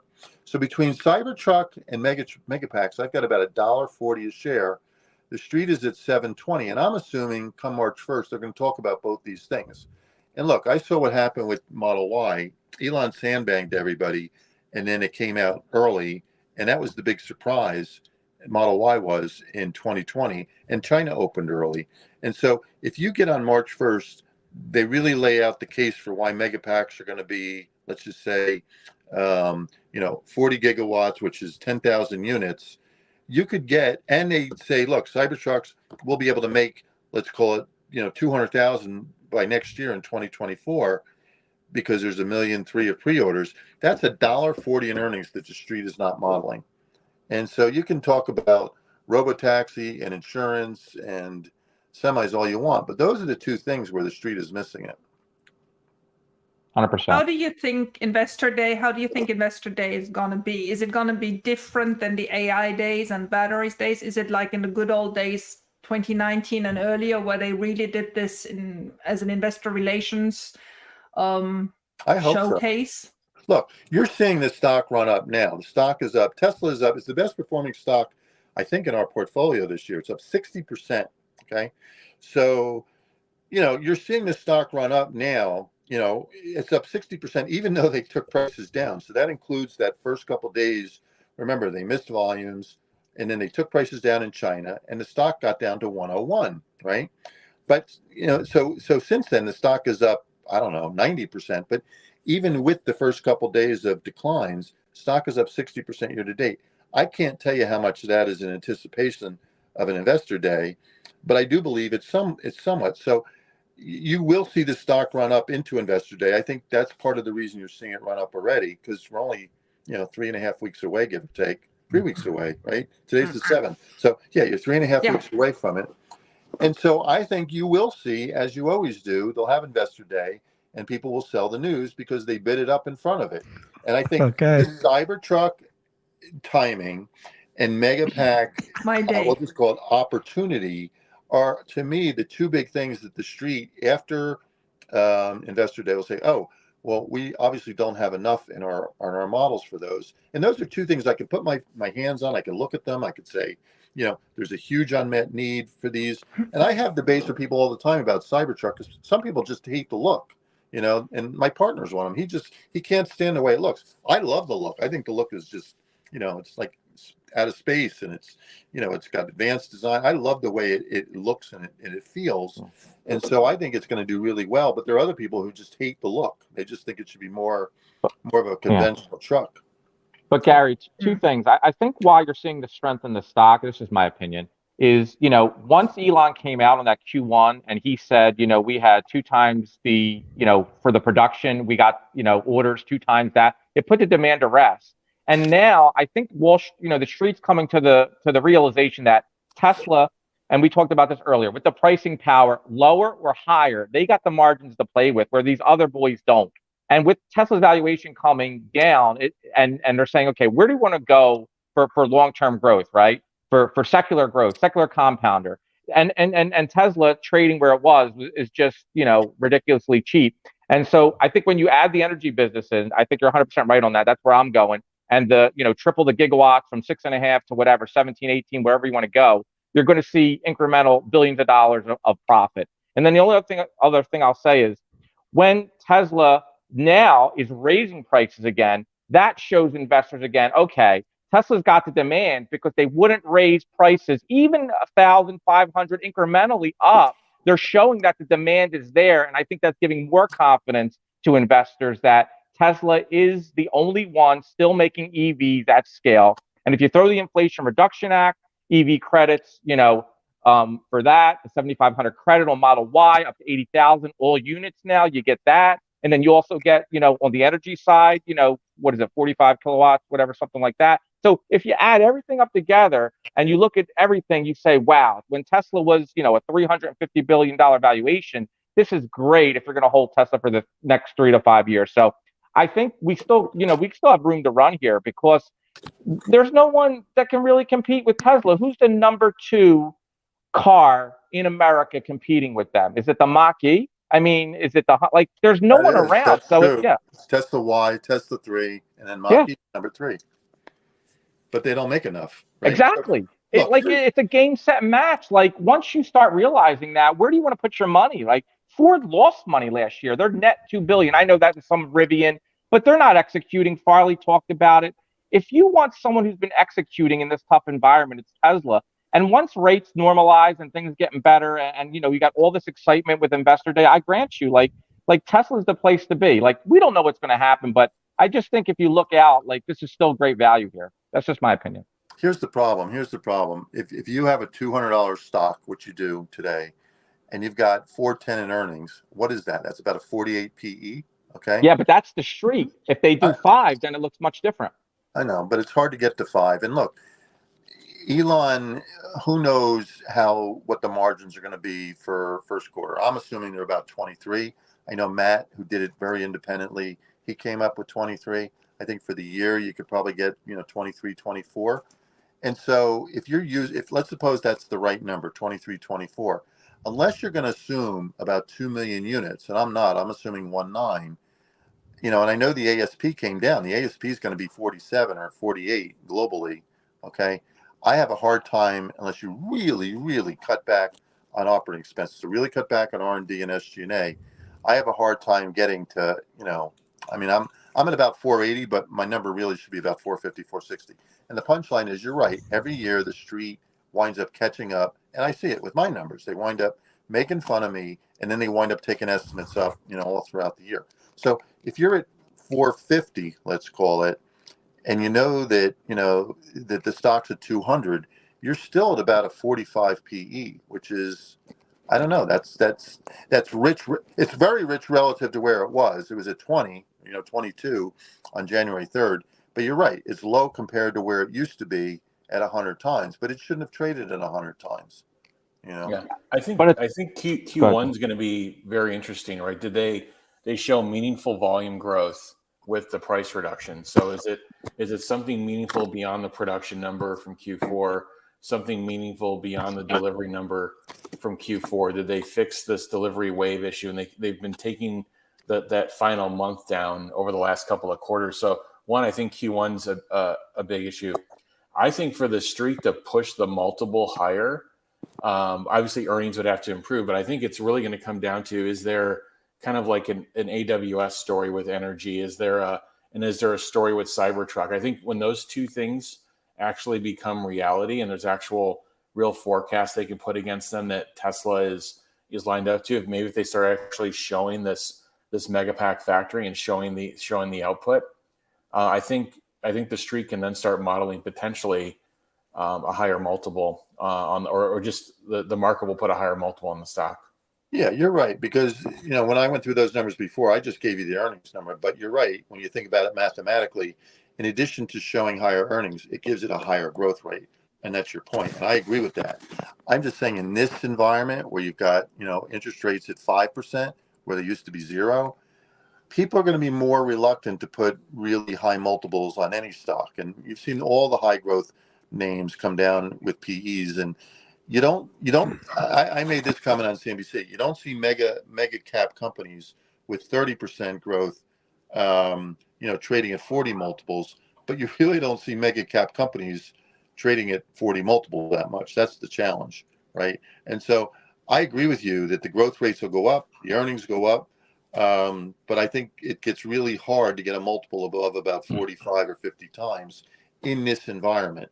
Okay, so Gary, there's been massive record kind of volume in stock sales since even late December, every day. yeah. Who is buying? And have you been calling your friends, and can you kind of confirm with us if big institutional firms have actually been buying like crazy? Who has been buying? Who's been selling? Who's been buying? I don't know. I've talked to a lot of institutions. I talked to one guy who's an activist hedge fund. He does activist things, and I was trying to get him interested in Tesla, not so that he would be an activist, but he's always looking for ideas. And I chat with him, and he's always been interested in Tesla, but it was always too expensive. And when the stock was at 105, and I'm not going to tell you his name, but let's just call him Tom. So I call him up and I say, Tom, you really should be looking at this now. And he's sitting in Florida, and his team is with him, and he's like, yeah, you're right. It seems like an idea. What do you think the odds are that somebody could get on the board? Because the way he thinks, or you could do a buyback or some other activist type approach. I said, you know what? Unless Elon believes in it, he's going to keep you off the board if he can. And because he believes there's a recession coming, Elon does. He may hold on to the cash. He may not do the buyback. So then I just checked in with him about and he says, well, we're going to keep looking at it. Keep me informed. Let me know if you get any more insight. And I took him through the Cybertruck and Megapack argument and why the street was too low. So I talked to him about last week, I think it was Wednesday or Thursday. And I said, again, let's use Tom. Tom, did you buy any Tesla? No, we didn't. We missed it. And so the problem is with institutions, they remember that it was 105 and now at 200, they just think it's overpriced. So I don't know who's buying it. I think a lot of hedge funds were buying it. I think a lot of, day traders have gone back and into it because the stock acts terrible on down days and it acts great on up days, right? And I just think you got a lot of people trading in and out of the stock. And to your point, the volume is huge. It reminds me a little bit about 2020. And so, you go back to 2020, which is the right analogy. China opened early in December of 19, and then Model Y came out early, and it was like February, March of 2020. And that's what drove the stock up. Remember, you had, COVID too in the middle of that.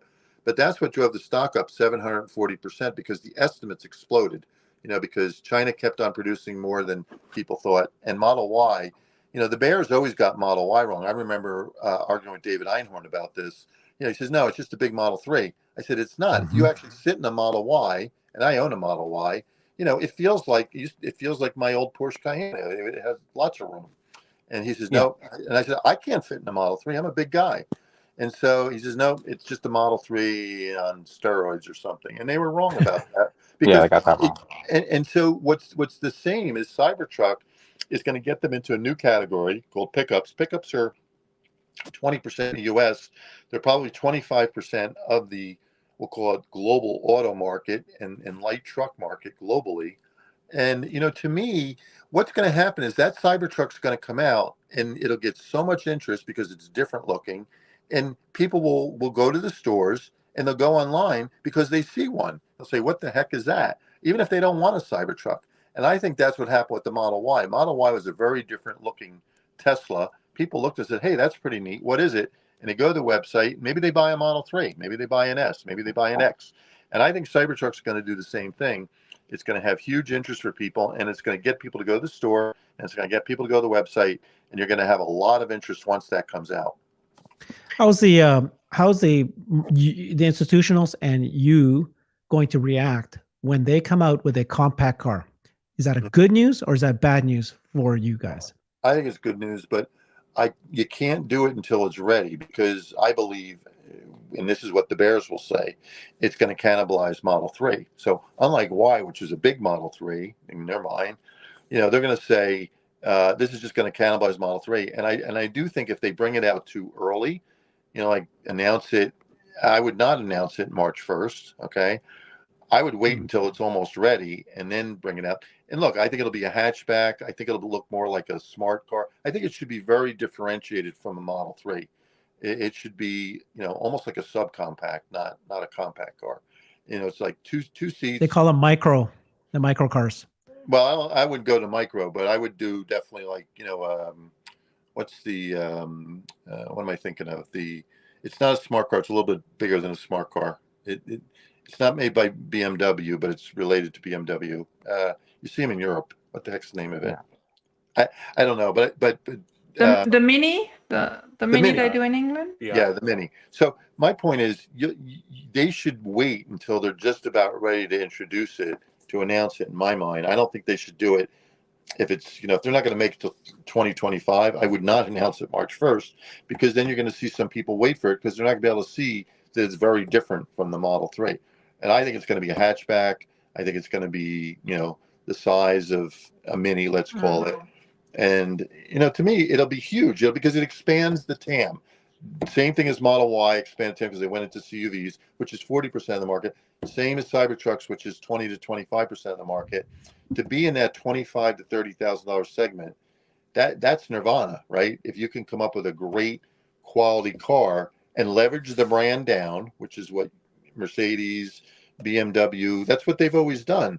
That's how you get a lot of volume. So I think it's going to be a home run, but I wouldn't announce it until maybe a few months before it's ready to launch. So this statement kind of explains a little bit of what I was thinking.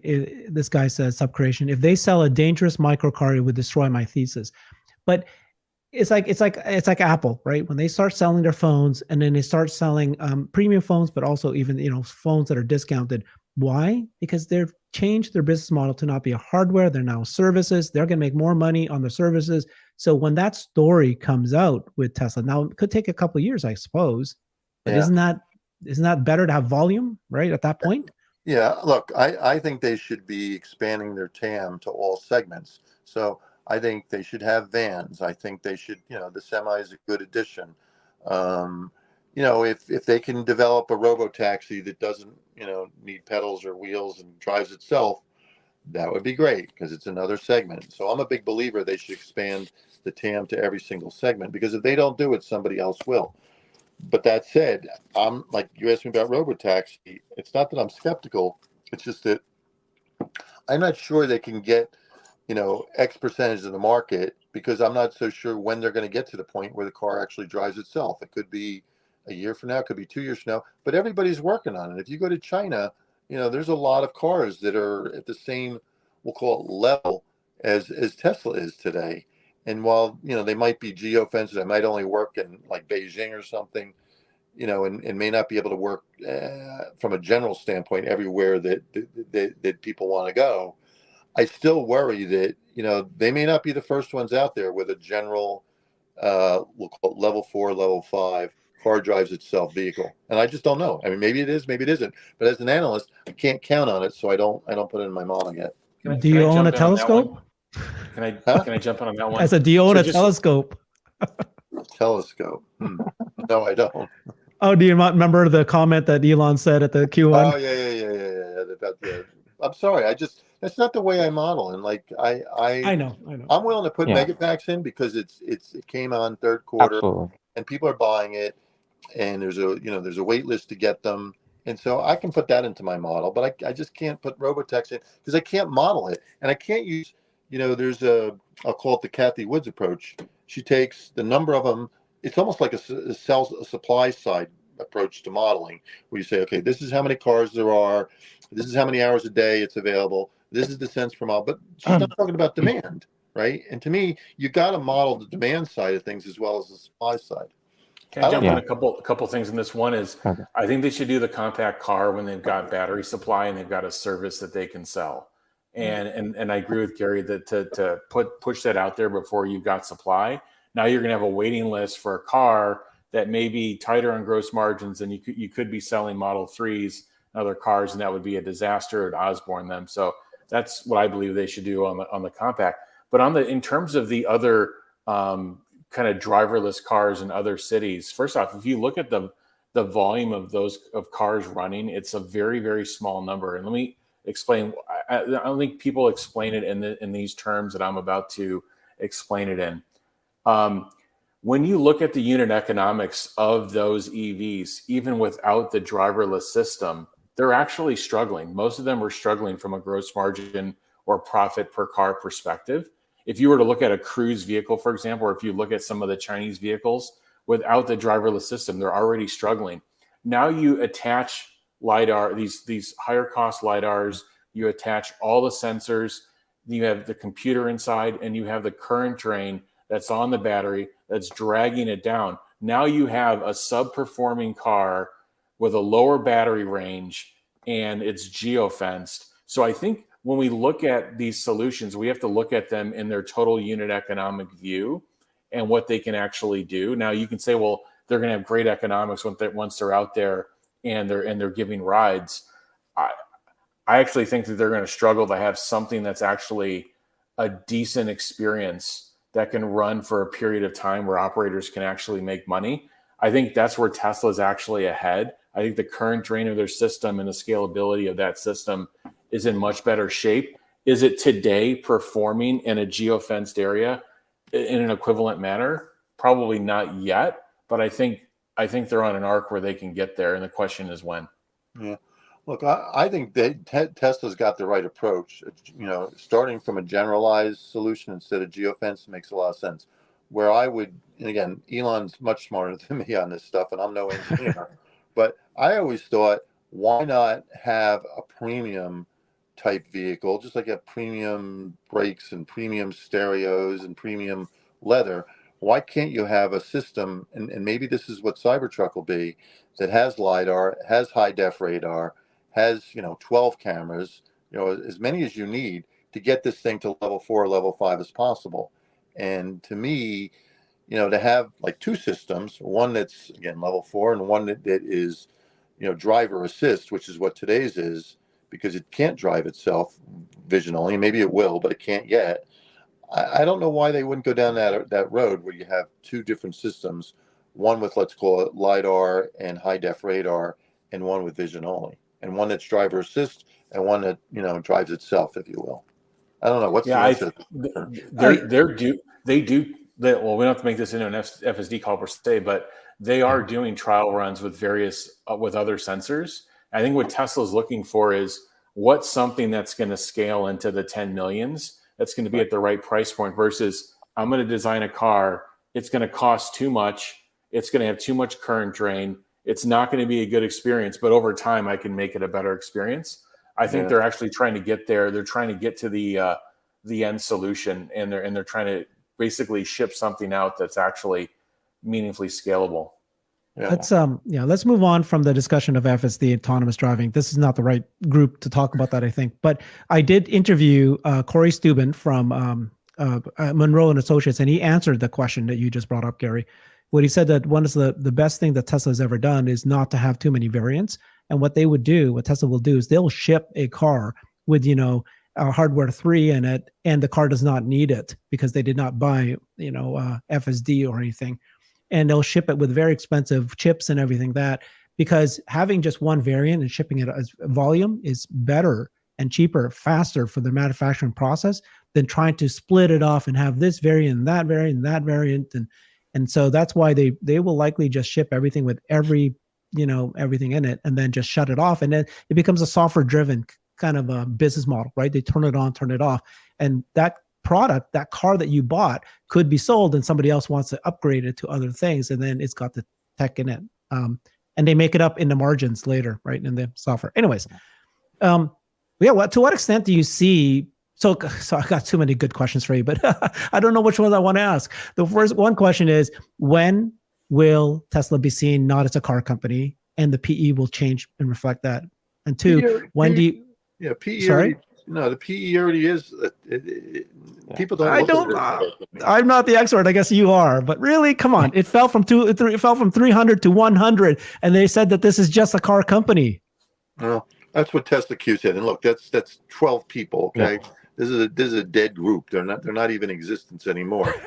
I mean, literally. So Love it. I don't buy that argument that it sells at a PE of a car company. It's trading at 47 times, and I still think it's cheap. Now it traded as low as 25 times, but that's because they there was worries they weren't going to cut price, they weren't going to get the volume back. The volume was going to slow. Now that they've cut price, and you can see that the inventories have dropped, the brand isn't broken, okay, and you're getting to investor day. It's trading at, let's say, a 45 multiple. That is not a car company multiple. No, Okay, that's a growth it's a stock. tech multiple. And look, PEs, if you take any finance course, it's not based on industry. It's based on the future growth rate. If you were to figure out the formula for net present value, you could see that that the growth rate is what drives the PE, not the industry. It's just it's just math. And Herbert, to your point, I think and I like what Gary said about 2020, but that was a pandemic. That was a lot. The Fed with liquidity flooding and checks going out to everyone. I think the Tesla story now is more akin to 2019. So when in 2019 they had boats to Europe and it didn't make it, so they had a huge shortfall on deliveries, and the stock got hammered. If you remember, it got as low as 40 billion or under. Same thing kind of now. When Tesla starts getting crushed, it's when investors believe that the demand story is there, meaning Tesla can make cars, but they can't sell all of them. So now that the market understands that Tesla will sell this year, and Elon's reiterated, 2 million units, even if it's at a little bit of a lower cost, they have a little bit of margin to play with. You see investors coming back because they know the base case of the story is intact, meaning every car that they sell this year will get delivered essentially, unless there's, some lag in, at the end of quarter. And they kind of work through a lot of that backlog. But so I think it's more akin to 2019 Q1, where everybody questioned the demand story. And the same thing happened at the end. And there was, of course, a lot of ancillary things with Twitter, Elon selling, hedge funds running it, margin, all that stuff going on. But I akin it to more of 2019 Q1 is what's going on here. That's just my personal opinion. So Herbert, you asked before, who's buying, who's selling. I could tell you, I talked to one sell side analyst who I'm friends with. I used to work with him, so you can figure out who he is. He's got a sell on the stock. And he told me, and I talked to him for a couple hours 2 weeks ago, he said he's never had more institutions ask him about Tesla. And there are people who've never owned it before that, never liked it because the valuation from a PE standpoint was too high. But at 25, this is again a couple of weeks ago, 25 times earnings, now it was interesting. And so, back to your point, if you could get people to say, okay, it will grow at 35 or 40%, because there were questions about whether it could grow at 35 or 40%. At even 45 times earnings, that looks cheap versus Nvidia, Apple, Microsoft, Amazon, all the other mega caps. You can't find PEGs that low. And so I believe it could sell at 45 times. I think it could go to $300 again if people believed it could grow at 35 to 40%. So I got a question for Gary, Herbert, if you oh yeah, everybody. Yeah, and I want Alexandra to speak up too. So Gary, I have a question for you. And I love it, and I thanks for joining us. So what I'm saying is, so you're Tom fella. So I'm just curious, because the way I do stocks, and I'm just run my own portfolio, I have a shopping list. And I'm looking at stocks that I'm interested in, and if they get to certain prices, I pull the trigger. So to your analogy, your friend, I guess he's an investor, you're supposed to be looking at this and not waiting, maybe I'll get around to it. The stock's doubled. Like you could have had a double in Tesla if you would have bought anywhere in the low hundreds or close to a double. That's a great return. And they missed it. So when you say these institutional fellows are slow, like, why are they not, like, if that's their job to get, I guess, generate alpha, why are they just so lackadaisical? They should understand the Tesla story, or they should be investigating some of it and say, hey, Tesla, this was a $400 stock. Now it's $100. Maybe I should be buying something at these levels. Maybe it goes a little bit lower, but the understanding of, that seems silly to me to say, hey, now it's 200. Now I can't buy it.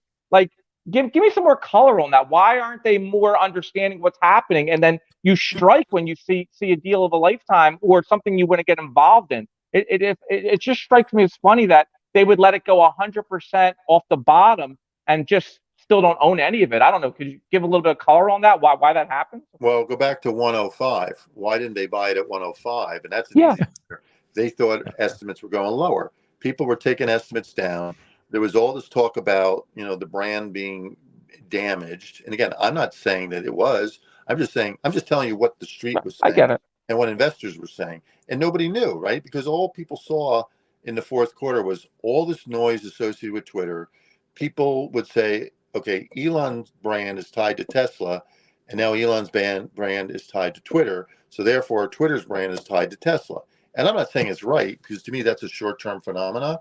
But a lot of growth guys, they don't want to deal with the noise. They don't want to deal with, messy. They want things that look, like Apple or like Microsoft or, even Google, even though Google's got some hair on it today. And I think they just didn't know how much estimates were going to fall further. And look, when I see price wars, because I've been through a few of them, whenever the market leader starts a price war and the market leader has 2 to 3 times the margins of the number 2, number 3, which is the case here, the market leader always wins the price war because they have more ammunition to fight with. And that is exactly what's happened here. And what people have to know about price elasticity in autos, it's pretty elastic. So you cut price by 12 or 13%, you could see volumes rise by 25 or 30%. And so it'll be very interesting to see how much volume they actually get in the first quarter. I know like Matt Smith, who is a very good analyst, is modeling like 475. I'm using 450. I think Troy's at about 430 or so. Okay. But if you do something like 500, you're right. You're going to have a lot more people suddenly get interested in the stock. By then it'll be 250. So I don't know why people couldn't pull the trigger at 106. I think it's because they thought the estimates were going to keep coming down, and they just didn't have an idea of whether the brand was, very impacted by all the noise, somewhat impacted, no impacted. I went out and would talk to people, and you could hear that people were not canceling orders for Tesla. So I didn't think it was really affecting the brand that much. But I know a lot of people who thought it was. Yeah. No, I appreciate the answer, and I'll go to Alexandra. I'll just follow up with saying I love the answer. The only thing I would say is that's what makes a great investor and returns from some others, because you could have deduced from just some basic knowledge saying, okay, Tesla is going to have a tailwind of the Inflation Reduction Act on electric vehicles, right? Tesla is going to be able to have that. So, do I take a chance and start a position? It doesn't have to be 106. It could have been, 110. You're not going to catch it right. So all I'm saying is if you do a little bit of research you could have realized that Tesla's demand was not falling off a cliff. You saw the China numbers were very strong in November and December. So I think you could have put a piece together. I love the answer, but I think if you're really understanding the story, you could have made us say, hey, I got to buy this at 25 times trailing. Go ahead, Alexandra. Do you have any questions? Yeah, I have a question because you appreciate Troy a lot, right? I mean, we've talked about him a couple of times, but not recently. I get a little bit annoyed recently because he seems to be very picky on always finding the most negative story. Now, the last 2 or 3 days, it was like in Europe, I don't know which car was not selling as quickly or having so much inventory and whatever. Do you think it's really, useful to give to the market these details? Because I do believe it's actually, and it's not because I don't like the story as itself. I mean, I'm actually happy if the stock goes a little bit lower and I can buy more. But I just have the feeling that we're actually feeding the market with much too much speculative, little short-sighted information that doesn't have any value for the stock in the long time, and certainly not for the company, because I mean, Tesla is maneuvering around these challenges, which are everyday challenges, in the masterful way. Okay, forget Troy. Okay, Troy does not move the stock price. Gary Black does not move the stock price. Oh, yes, you do. No, I don't. No, he doesn't. No, come on. So you've got 45 people. Let me just educate everybody a little bit, because I hear this question all the time and I don't get annoyed by it, but I'm struck by the naivete of the question. Okay. I'm not insulting you, Alexander, because I love you to death. But Troy puts out analysis. He doesn't try to predict the stock price. And I try to put up analysis, and I try to report on both the good and the bad. And Troy has a little more bad than good at this point. I agree with you, but he's not impacting the stock price. And if what he is doing, there are 45 sell side analysts doing more than what Troy does, because they have people that work for them. Troy's one guy. If I'm Tony Sakinaki, I got 3 people working for me, going out and getting all this information, and then they're sending out to, I don't know, 8,000 hedge funds all their information, and those people are the ones trading on it. So, I just worry that when people say, "Oh, well, you put out that study that what was it, that Morning Consult NPS Net Promoter Score, so you must believe that the brand is theirs." No, I just think you should see all the good and the bad. And if I'm not doing it, there are 45 analysts putting that stuff out, right? So that's the same thing with Troy. He's tracking volumes and he's putting stuff out, but there's 45 analysts doing the same thing he's doing. So if Troy doesn't do it, the information is still going to get out. The market is extremely efficient at getting information about Tesla out there, and you got all these people that are trading off it. So I just think that I have something to do with the stock price going down when I post something negative, or Troy, that's a bridge too far for me to jump over. I'm sorry. I mean, I hear what you're saying, but do we really see these 45 other analysts? I mean, I understand that the hedge funds, well, you do, yeah, and you sum them up, but do they do this, nitty-pitty picking out of whether the Model 3 in Europe, they do? Oh, yeah, they do it by trim. And look, I can prove it to you. There's free data out there, EV volumes and LCM. There's two. You can Google them. They put this stuff out by trim, by model. They do it about once a month, and you could take all the data and play with it yourself. But EV volumes I use because it's a good database, and I actually pay about $5,000 a year for it. But you can work it free, right? And you can get all the data that Troy gets, usually on a lag, like a week or two lag, by month, by market, and just put it together yourself. And he does a lot of work on his own, but he's aggregating data just like EV volumes does, and just like I think it's LCM is the other one that does it.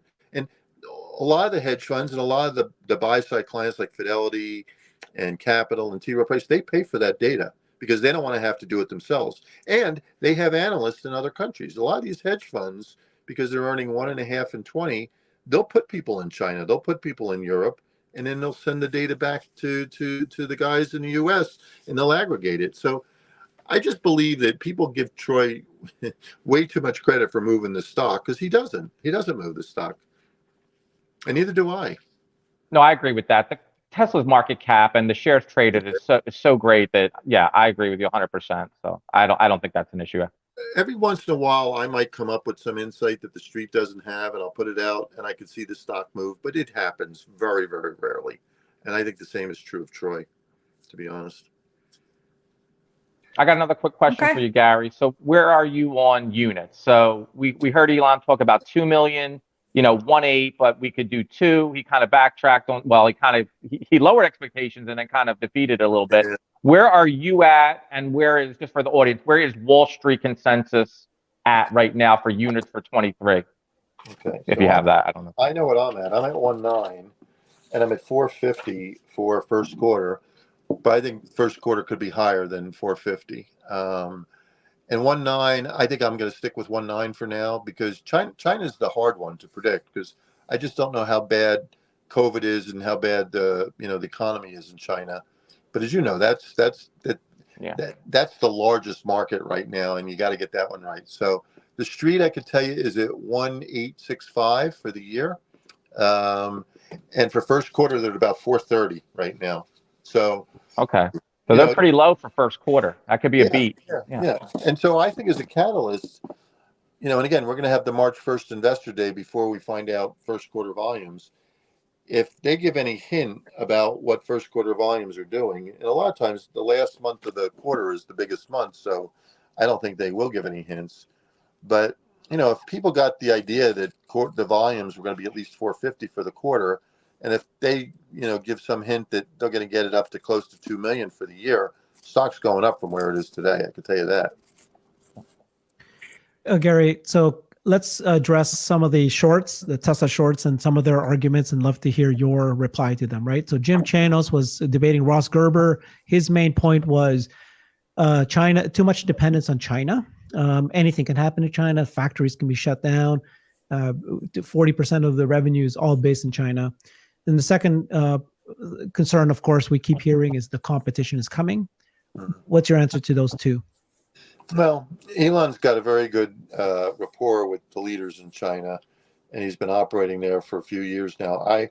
That's true. They could get pissed off at Elon, but I think that between Elon and Tom Zhu, I think the odds of them getting shut down over something is very low, because remember, the Chinese like having Teslas there. They like exporting out of China to Europe and to other markets in Asia. They like having them there so they can kind of watch their technology. And if they're sending balloons up in the air in the U.S., they're probably sending balloons up over the Shanghai factory as well.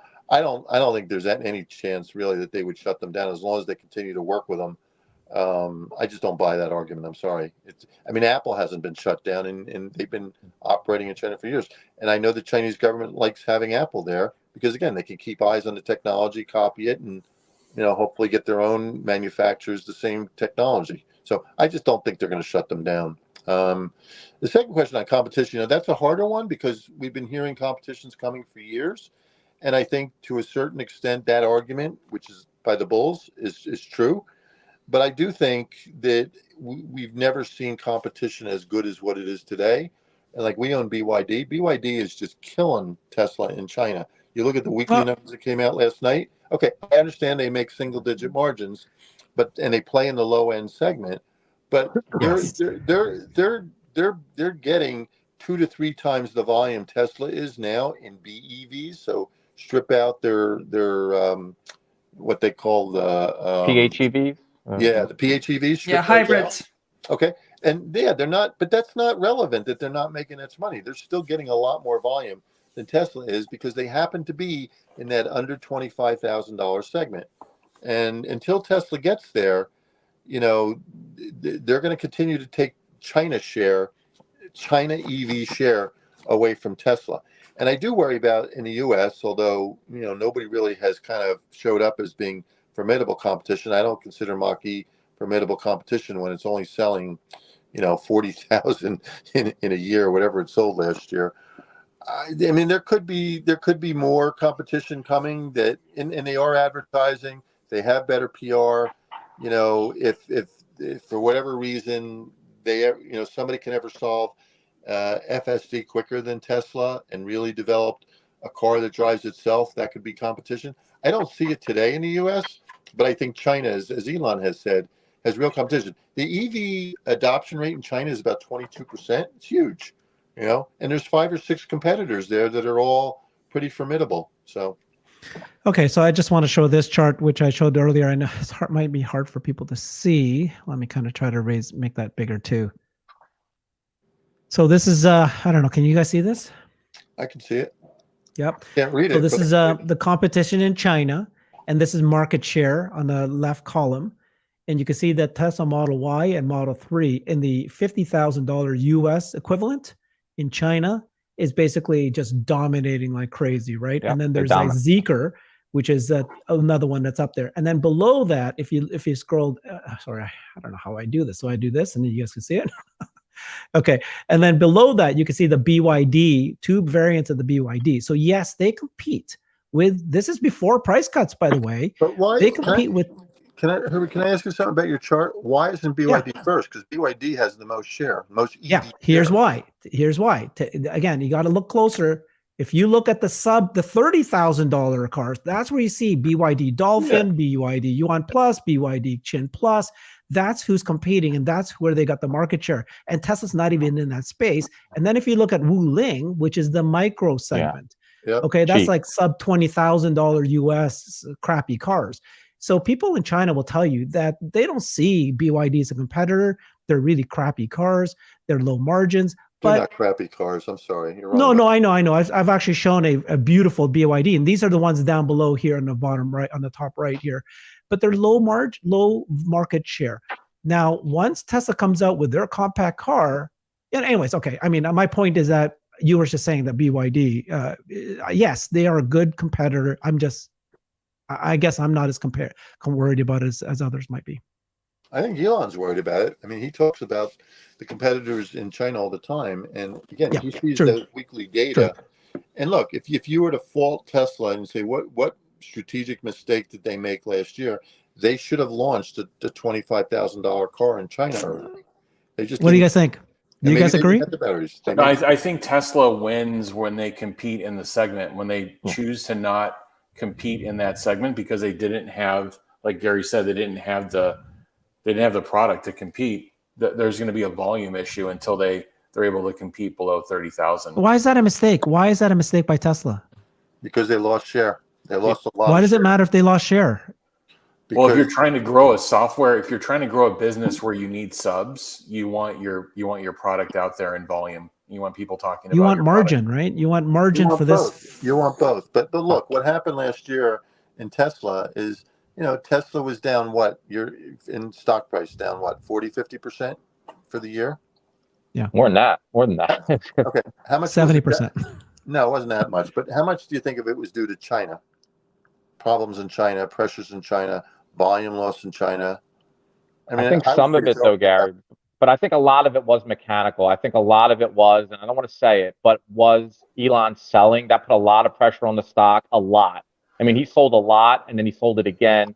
And then, Twitter with we went over this a bunch of times. I don't want to get back into it, but there was a lot of Elon stuff going on. And I think that could have been 30% of the move. Like just the sheer selling and the sheer controversy with going on with Twitter and some of his behavior, I think threw a lot of people off from owning it, and a lot of people sold it just because, like you said, I'll reassess after, and I think that put a lot of downward pressure from the high 100s to take it all the way down. So I think that was a lot of the move was just purely non-fundamental.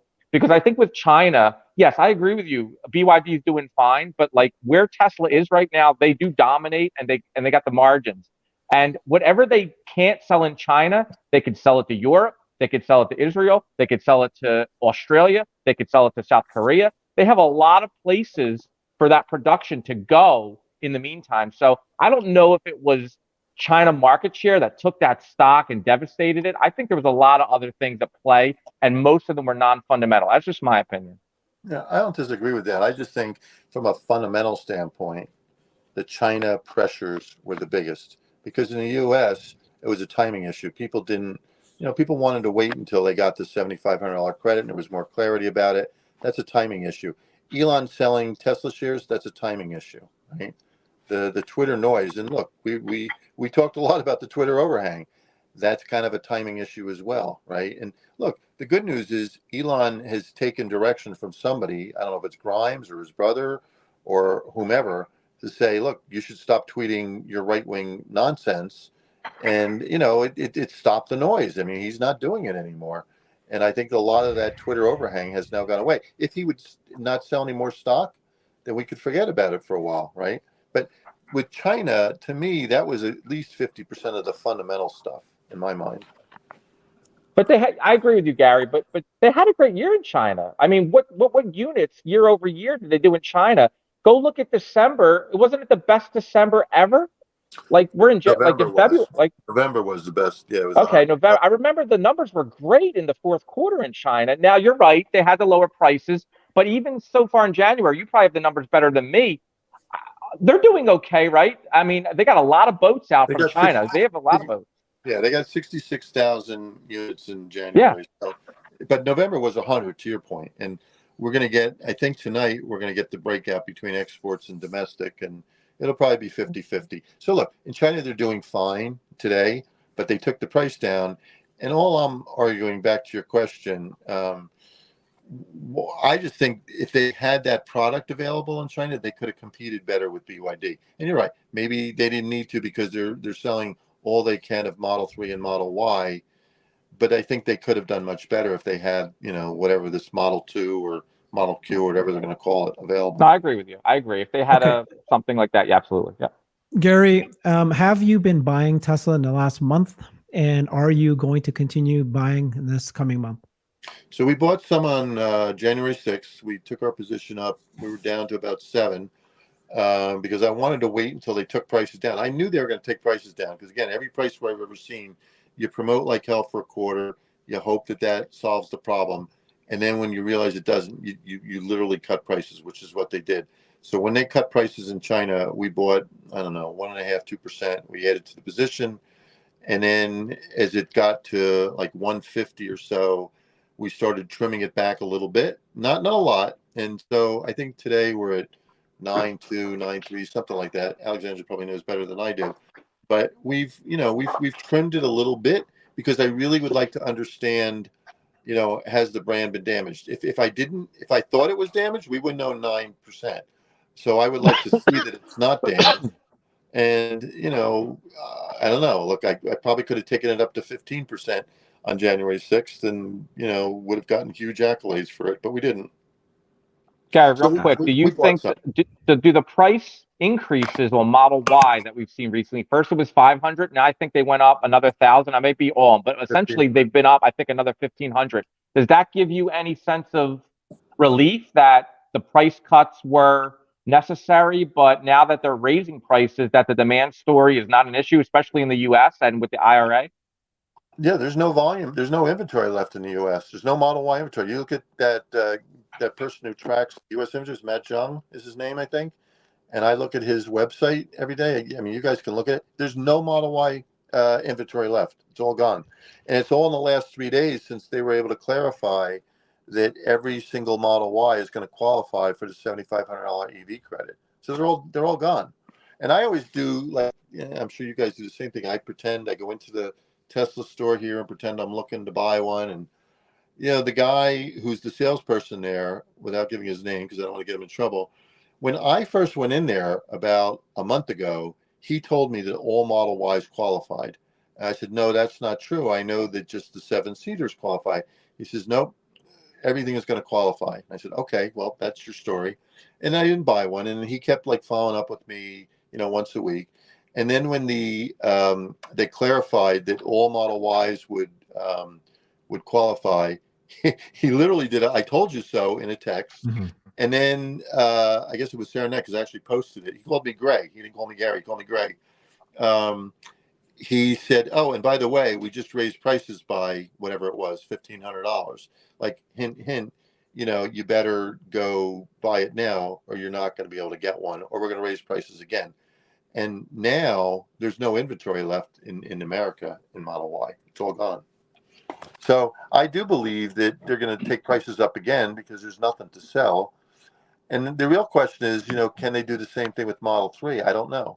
Model 3 starts at 43,000, 44,000.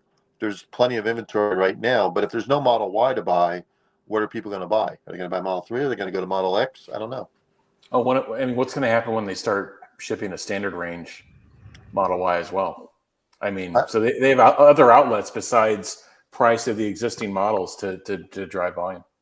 Well, I don't know when that's going to be. I don't know if that's going to happen this year or not, the standard range, because right now, as you point out, it's just the long range and the performance. And it's interesting. Model 3 has no long range. They have a standard range, which is rear wheel drive, and then they have performance, which is kind of weird. I don't know why they don't fill in their trim gaps, for lack of a better word. Like, I don't know why there's not a standard range Model Y. I don't know why there's not a long range Model 3. Do you guys know? No, but the standard range Model Y is still announced for 2023 to reopen. You can't select it yet, but it has on the website that it's coming back in 2023. So when's it coming? March 1st. Can't ask the website. Yeah, who knows? Look, You've seen those cars with the covers? Yeah. Remember when the Cybertruck pictures came out? There were those covers. So maybe that's more Highland version. Look, that's definitely a catalyst if it happens. I'm just surprised it hasn't happened yet, because they've been talking about it for a while and it just hasn't happened yet. I don't know why they can't just produce a standard range Model Y. I don't know. Gary, one of the things that Christian taught me last year was that no amount of catalyst, let's talk Tesla, no amount of catalyst for Tesla matters when there's a macro that is overshadowing everything. So all the milestone lists that I create, it didn't make an impact. What's your opinion on that? What are catalysts and which ones aren't catalysts? And when, people will say none of it mattered last year, right? Do you agree with what Christian's saying? No, I don't agree with it at all. The recession that everybody talks about is not going to happen. It's not what caused last year. You might not agree, but the stock got hammered, so none of the catalysts did work, so it didn't matter. But it wasn't because Oh, and by the way, economy- it was 69%. It was 69%. Okay, it was but down. it wasn't because of macro. I've been right all day long, man. Guys. No, I agree with you. It wasn't because of macro. It was because of Twitter. It was Right. because of China. That's what I said earlier. I blame more Twitter and Elon selling and just the That's overall. not what Elon said, guys. Come on. I know, but Elon. Well, Elon can't blame himself. He can't blame himself. And so, and I don't want to put too much into the fact that he was selling because that's, that's a 4 or 5 day event, right? And but Gary, I don't want to cut you off, but I think it's important. I don't think people appreciate when you sell stock, and he sold a lot of stock, and you do it within a 30 to 90 day window, and people don't know if you're going to sell more. It's a question.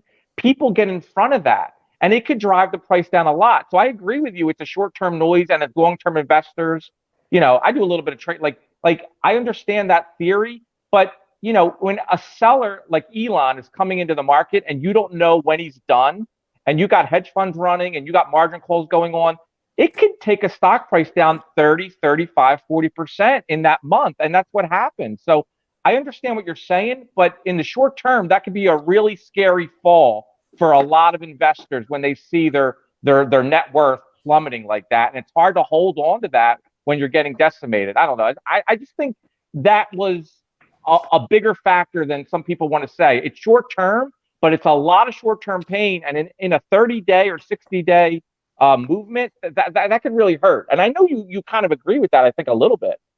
I agree with you, but it doesn't affect the value, right? It just Right, affects price. It affects price, though. Yeah, but when I'm just going to plug my phone in because I don't want it to run out of charge. I'm sorry. When the stock is going down 30 or 40% and you realize it's because Elon's selling, it's just temporary. It's just, it's not going to last forever. He's going to sell a certain number of shares and then it's going to be done, right? So, look, the question is, what's the point of having catalysts if they didn't work last year? And you're right.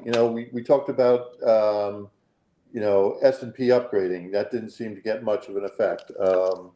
What else did we talk about last year? There was a catalyst. Once the Twitter deal closed, we thought that the stock would rise. It didn't because Elon went and became CEO. There's a lot of reasons the catalyst didn't work. The question is, if you investment grade. Huh? Remember those? Investment Yeah, grade ratings. Chung, nothing. Nothing. But you had a lot of headwinds because the whole Twitter thing went on for months and months, and then when he finally took it over. And look, there were a lot of people said he was going to get out of it. I never thought he was going to get out of it. I thought he was going to have to take it over. He became CEO of Twitter. I thought for sure he would appoint somebody, Twitter CEO. And then you had all the noise associated with that. So you had headwinds and you had, catalysts, and the headwinds really balance more than balanced it off. And look, the one thing I would say about macro is when rates go up from 0 to, let's call it 4.5%. On the federal funds rate, and a 10-year went from like 1 to 3.5. That clearly caused all growth stocks to go down some, and that was part of the reason Tesla underperformed, just like all growth stocks underperformed. So I grant you that. I guess I'm looking forward and I'm saying, okay, is macro a factor going forward? I don't believe there's going to be a recession. I think the Fed will be smart enough to pivot and say, you know what, the growth is slowing. We don't want to have a recession. Whoops. I'm sorry. All right. Inflation is coming down, and so I think you'll see the Fed pivot later this year. And I don't think we can use recession as an excuse because I don't think we're going to have one this year. I thought that was the question. Maybe I'm wrong. Yeah. No, I was talking about last year, but yeah, that's. And remember, Herbert, and to Gary's point, though, remember Tesla, and I don't have the exact date. Tesla was outperforming a lot of 22. We went through it month after month. Tesla was one of the best performing stocks until Elon and the Twitter and Tesla, he started selling. So the investor sentiment got so bad. But up until then, Tesla was a very good performing stock. Very good. Well, you're right. Your math is right. If you look at Tesla performance through September 30th, it was because I had this debate with my partner, Dave Kalis. Through September 30th, Tesla was outperforming NASDAQ by 700 basis points, 7 percentage points. And in the fourth quarter, Tesla was down 55 and NASDAQ was flat. And Exactly. you can't say that was all macro. You just can't, because NASDAQ would have been down, beta adjusted maybe 20 or 30, but it wasn't. NASDAQ was actually flat. Why? Because the 10-year treasury started coming down as people thought that the Fed was going to pivot. Right? Okay. Yeah. Gary, can you entertain us? I'm sorry. You okay? Yeah, I'm not, Is there anything you can tell us today that you've not yet mentioned in any show? Anything that you're planning for the future? Perhaps some prediction you might have? Like, are you going to start adding something to your forecast, perhaps? I don't know. well, the mega packs to me are interesting because I know it's real and I know it's happening, and I've heard too much from the field about, utilities and counties buying these things and they can't get them. So to me, that's a real thing.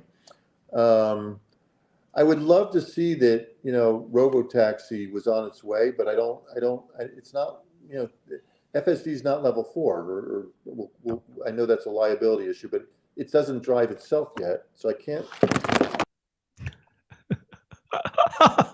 Happens to me all the time when I'm by myself.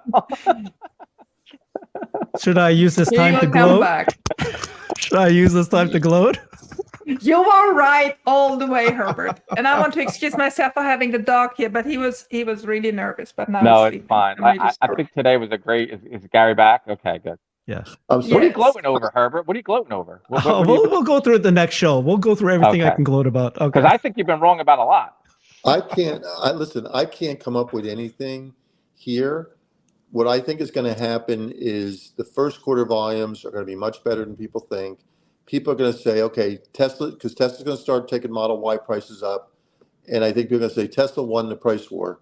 And I think that's going to be a big aha moment. And I think that's going to happen in the first quarter. I think once he appoints a Twitter CEO, that's going to be another big catalyst.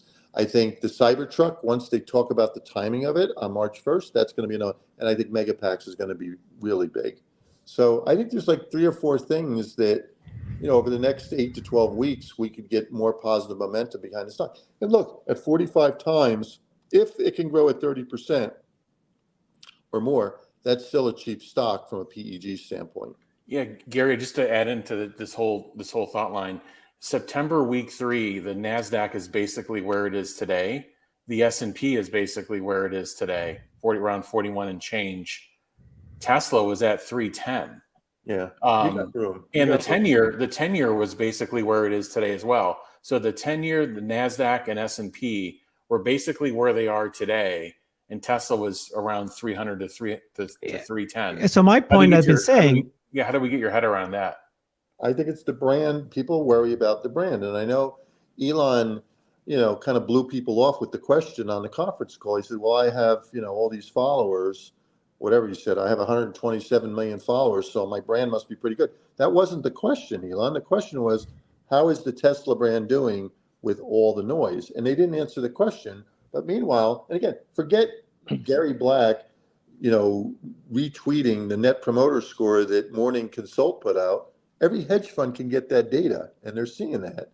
And so the question is the brand somehow hurt by all the noise that came in the fourth quarter? I don't know. I mean, I hope not. I don't believe it is, but I would love to see some data that shows whether or not the brand's been hurt. And I was piggybacking on what Jeff said. Sorry, go ahead, Gary. Price wars also are uncertain. I mean, people hear they've cut price. They know the margin's going to be lower. Nobody knows for sure what the margin's going to be in the first quarter because people don't know how much costs have come down. You could make some assumptions, but I've seen numbers from as low as 17 for gross margin to as high as like 25 for first quarter, and nobody knows what the real number's going to be. I bet it's going to be around 23, and the street is probably a little bit higher than that right now. But there's still uncertainty about that, and there's still uncertainty about, are the China volumes going to actually continue to go up? Because you're right. You saw a good number last night. You saw a good number for most of January, but you still had the factory shut for a couple of weeks, and people aren't sure how good the numbers are going to be in China for the rest of the year. Nobody knows. Yeah, but if anything, the China reopening, which is getting started now, we see data that they're getting back to normal. That could only be a net positive for car sales and Tesla in general because they're just opening up. People are going to be buying cars in general. So I think that's one thing.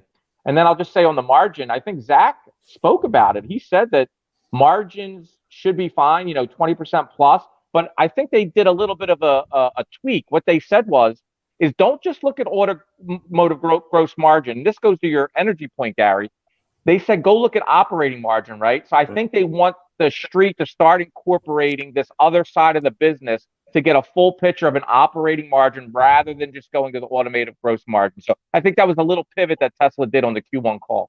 Mm-hmm. You have Tesla always telling the street how to think in that. In other words, you know how long Tesla's been saying, don't think about EV share, think about overall share. Well, the street doesn't think like that. The street thinks EV adoption times SAR equals the number of EV vehicles times EV share equals the number of Tesla vehicles. And, even though Tesla says, don't think about it that way, that's the way they think about it. The street will always think about, and I'm telling you what's going to happen. They're going to think about gross margin, X reg credits, X any deferred revenue that is going into that calculation, because they still have $1 billion of deferred revenue they haven't recognized. So people will back that out. They'll back out the EV credits, which is what they do today. And they're going to come up with a gross margin X EV credits, X deferred revenue recognition. You can't just tell the street how to think. No, but I just think they're guiding them. I'm not saying they're like dictating it to them. Apple's told people, like, eventually they'll get it. But what I'm saying is Wall Street cares about profits, right? Don't you want to look at operating margin? If operating margins are maintaining at 16 and maybe they improve a little bit because of energy and they go to 17 or 18, doesn't Wall Street say, wait a minute, for every 100 billion in revenue that Tesla's printing, they're going to operate margin at they're going to make this X amount of dollars. I can model that out, right? It doesn't have to be, the automotive gross margin was 28.9 and we wanted 27.6. Why not look at the total business and say, hey, they're going to make whatever the revenue is, they're going to do about 18% in operating margin. And I could get profitability from that. That don't make sense? No, because it's too simplistic. You're asking people to come up with a margin without coming up with the components. It's just like share. If you say, well, Tesla has 16.4% EV share and EVs are 10%, well, just use 1.6. Isn't that easier? No, because you still got to come up with that 1.6 somehow. So what the street will do is try to find the smallest data point that it could measure, and gross margin is small, right? It's a small component, and try to come up with that percentage and forecast it. And then they're going to try to come up with a percentage for the energy storage and generation business, which up to now has been 0, okay? And they're going to want to track both of them. They're not going to want to just come up with one composite margin. I agree with you, Gary, with the way the street thinks, but the street's always wrong. That's why Tesla went from a 40 billion market cap to 1.2, because the whole street had the story wrong. So I agree with you that the street, does what they want. But when Tesla rockets again, because they don't understand the energy business, all these little metrics that they're looking for and SAR, throw all that out the window, because the business is going to show that they're printing profits like crazy, and a division came out of nowhere that no one was for accounting for, and that's how you get an explosion in stock price. So I agree with you that Wall Street is looking at all these little things, but that's not how stock prices work or valuation. And I was talking about this earlier. Investing is more art and less science. So you do great on the science, and I look at your valuations and I love it, but investing is a little bit more about art, right? So when you see a business taking off, and then you start incorporating other things. Well, what else is this business doing? Now, I know it's way out in the future, but you have to understand that investors will say, hey, this Tesla bot thing, even though revenue's out maybe 2-3 years, or maybe it doesn't even happen, if they start executing on these other businesses, like energy comes through and Wall Street recognizes it, it just gets the euphoria a little bit more and say, hey, maybe Tesla should trade at a premium valuation because they got these other things like Tesla bot. I don't know exactly who's going to win in the robo-taxi war, but guess what? Tesla's collecting a lot of data, and all they need to do at scale, they're the only company in the world that can literally do a software update and have 1 million or 2 million robo-taxis when everyone else is geo-fenced and they got to stick ugly big things on the thing. And Cruise is shutting down stuff, and Waymo is a disaster. They're going to shut that down. Every Argo AI went out of business. Every other autonomous unit is going nowhere, and they do graph that Tesla's at the bottom for AI. I mean, for autonomous driving. When we know, if you have any type of understanding about this, that even maybe Tesla maybe is still far away, they're as close as anyone else at solving this, and they're doing it a completely different way. and they already got the hardware on the streets, and all they need to do is one software tweak, and they literally have 2-3 million robo-taxis, how many they can produce, when every other manufacturer can't do that. And that has to be worth something. Now, you can't quantify it by, a little thing here and multiply it by this and do that. But an investor and the investing community, a market participant, millions of people buying and selling shares are going to say, hey, this company has got it. If they get this, I got to own this thing. And that's what pushes price up. And that's just my thinking of it, my experience over the last 20 years of investing. That's how things happen. That's what happened to Apple. That's what happened to, other companies. So I understand what you're saying, but do you appreciate what I'm saying, that all like that could also happen? Yeah, but you're not arguing numbers, and you have to bring numbers in because, again, the stock, hold on, just give me a minute. Go ahead. The stock is up 90% since its bottom, and you're going to say to people, but okay, how much should I be paying for it? And there has to be an earnings number that you can put a number on, and you have to be able to come up with a multiple on it. And that's the bare minimum you have to do as an investor. And if you're not willing to do it, and you're just going to argue like you just did, here's a bunch of arguments why they're going to win. You're like arguing for a lawsuit, like in a case, who wins and who loses. And what an investor's saying is, I get all that, I agree with that, but what should I pay for it? And you in your argument you just went through for 5 minutes, you didn't give me a number. You didn't tell me what it should be worth. You just said you should buy it. No, I'll give you a number. I mean, if you do a discounted cash flow and go out to 2030, it's probably worth, $1,500. Show me how you get that number, because that's I can't give it to you right now. But what I'm saying is, when you take everything into account, the biggest problem with the bulls is they don't want to put a number down. They just want to argue concepts. And you got to think about the average Fidelity portfolio manager, T. Rowe Price, or Bailey Gifford PM. They want to have an earnings model that they can look at every quarter and say, okay, here's where the earnings are, here's where the PE is based on the future growth rate, and here's what I think it's worth. And they'll be buying it if the price is lower than where it's worth. But you can't just argue concepts without putting a number down. No, I agree with you. Who controls the price, Gary? Who controls the price, Gary? Is it retail or institutional? I think it's institutional. Even for Tesla now? Like it certainly was last year. Or no, it was retail last year because of the percentages, but now? I still think it's institutional. I think you got a lot of hedge funds that day trade. I think there's a lot of retail investors who day trade.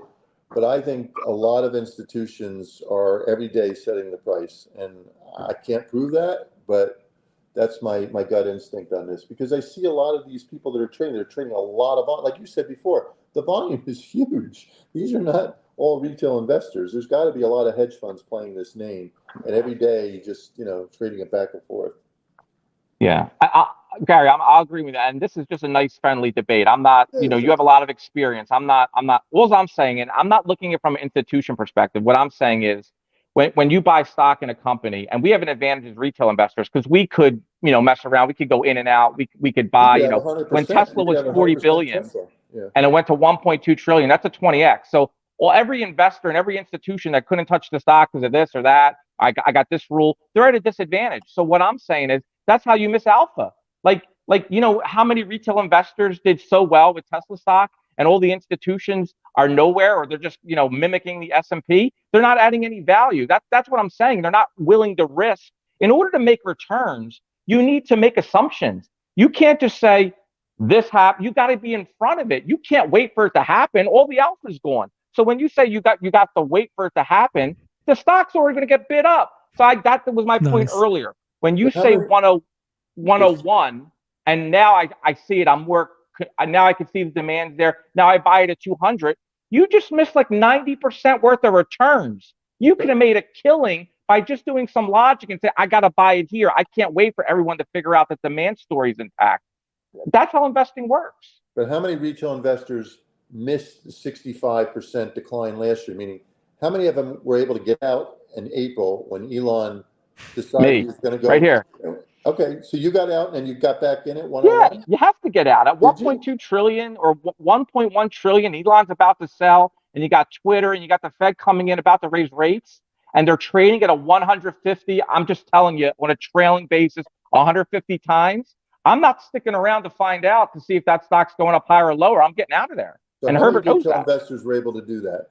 No, yeah, Gary, this is our show, CyberBulls, and we debate this all the time. Christian's a momentum investor. I'm a long-term investor, and I laugh at him when he says I can time the market, because if anybody can time the market, you must be a trillionaire by now. I can't time it perfectly. What I'm saying is, after I got to tell Gary, because he doesn't know, when you go from Tesla and you get a 20x in a year and a half, if you don't take some profits off the table as a retail investor, when you just had a 20x and you're trading at a high valuation, and the Fed's about to come in and raise rates, which is going to increase, prices on cars, because it's just a simple arithmetic. And you got Elon selling, and that's going to knock the price down. You're trading at a bubble valuation. So to me, as a trader, I got to take some off the table and wait for a better price. I don't know. I'm not saying it's easy. What I'm saying is you can make some rational things without being a genius to say, hey, maybe it's a good time to step to the side here. I don't think that's actually. Were you doing that last year on Twitter? Were you telling everybody they should get out from April on? I mean, I've tweeted. I don't know that I give advice like that. But okay, but this is what I think Herbert and I are talking about. That unless you're telling people you should get out, how do you get credit for telling people they should have gotten out? No, because if you follow the show, I was going week to week with it, and I was telling people what I was doing. So if you're following, but Gary, you timed the market too, not the market, but you sold Tesla when I can't remember, you did it last year. Bitcoin. And look, I should have sold it look, I violated my own principle. And I'll tell you why. Because I said Elon is the person buying Twitter, not Tesla. If Tesla had been buying Twitter, I would have gotten out. But Elon is the one buying Twitter, and therefore I shouldn't care. And what I failed to figure out was that Elon was going to become CEO of Twitter. And Alexandra and I had this debate because I knew it was wrong for Elon to buy Twitter. We did. I was wrong. I knew that it was going to come back and hurt the brand and hurt Tesla in the short term and hurt the price. But I didn't think, I never would have believed that he was going to try to run Twitter himself. I just never would have thought that. And that's where I was wrong. And if I knew that in advance, I would have gotten out, but I didn't. So go back to April last year. I remember having this debate with my partner. I remember talking to you about it, Alexander. If it was Tesla buying Twitter, I would have gotten out. But because it was Elon, and I figured it's not going to impact Tesla, I stayed in, and that was a bad decision. Bad decision. Yeah, and I can sure, and I can witness that every time we talk about that was a bad decision. I'm still beating myself up about it, right? But I mean, hindsight, it's always very much. Hindsight's 2020. I'm just speaking of just in generality. And Gary, you're in a different position. You're running a fund. You can't be that nimble. Where a retail investor, they could do things crazy in and out. Like sometimes they get lucky. Of course, it's impossible to time the market exactly. All I'm saying is, if you have a gain in a stock of 2,000%, it doesn't take a genius if you're sitting there say, hey, maybe that's life-changing money. I should step to the side and not risk, a 50 or 60% downturn, right? Yeah. That makes sense, right? Right. We just didn't get out because we just misjudged. We thought that Elon was going to turn this over to somebody else and focus on Tesla, and that was a mistake. And look, I learned from my mistakes, and next time I see something like this, I'll get out. But I'll tell you, if Tesla had bought Twitter, I would have gotten out because I did get out when they bought Bitcoin. Right, I remember that. You sold because of the Bitcoin thing. So that's why I'm surprised that you didn't do anything with all this other stuff going on, because it was going to be crazy, just as crazy or more. I didn't know that he was going to basically do this. I thought for sure he would back out. He didn't. I thought that the court would make him do it, but I thought he would appoint somebody to run Twitter, and he didn't. And to this day, he's still running Twitter, which surprises me.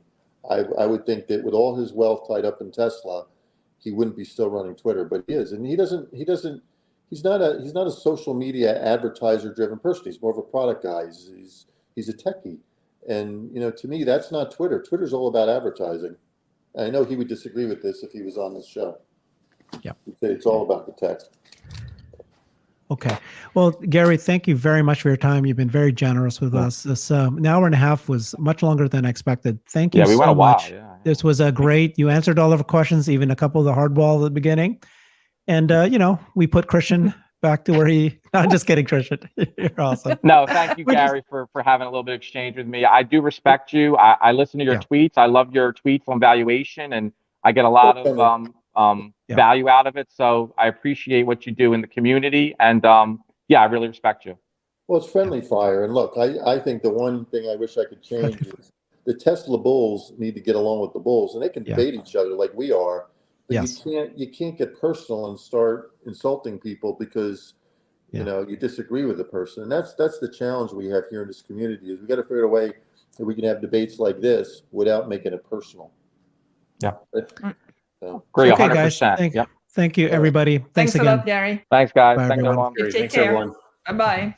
See you. Bye.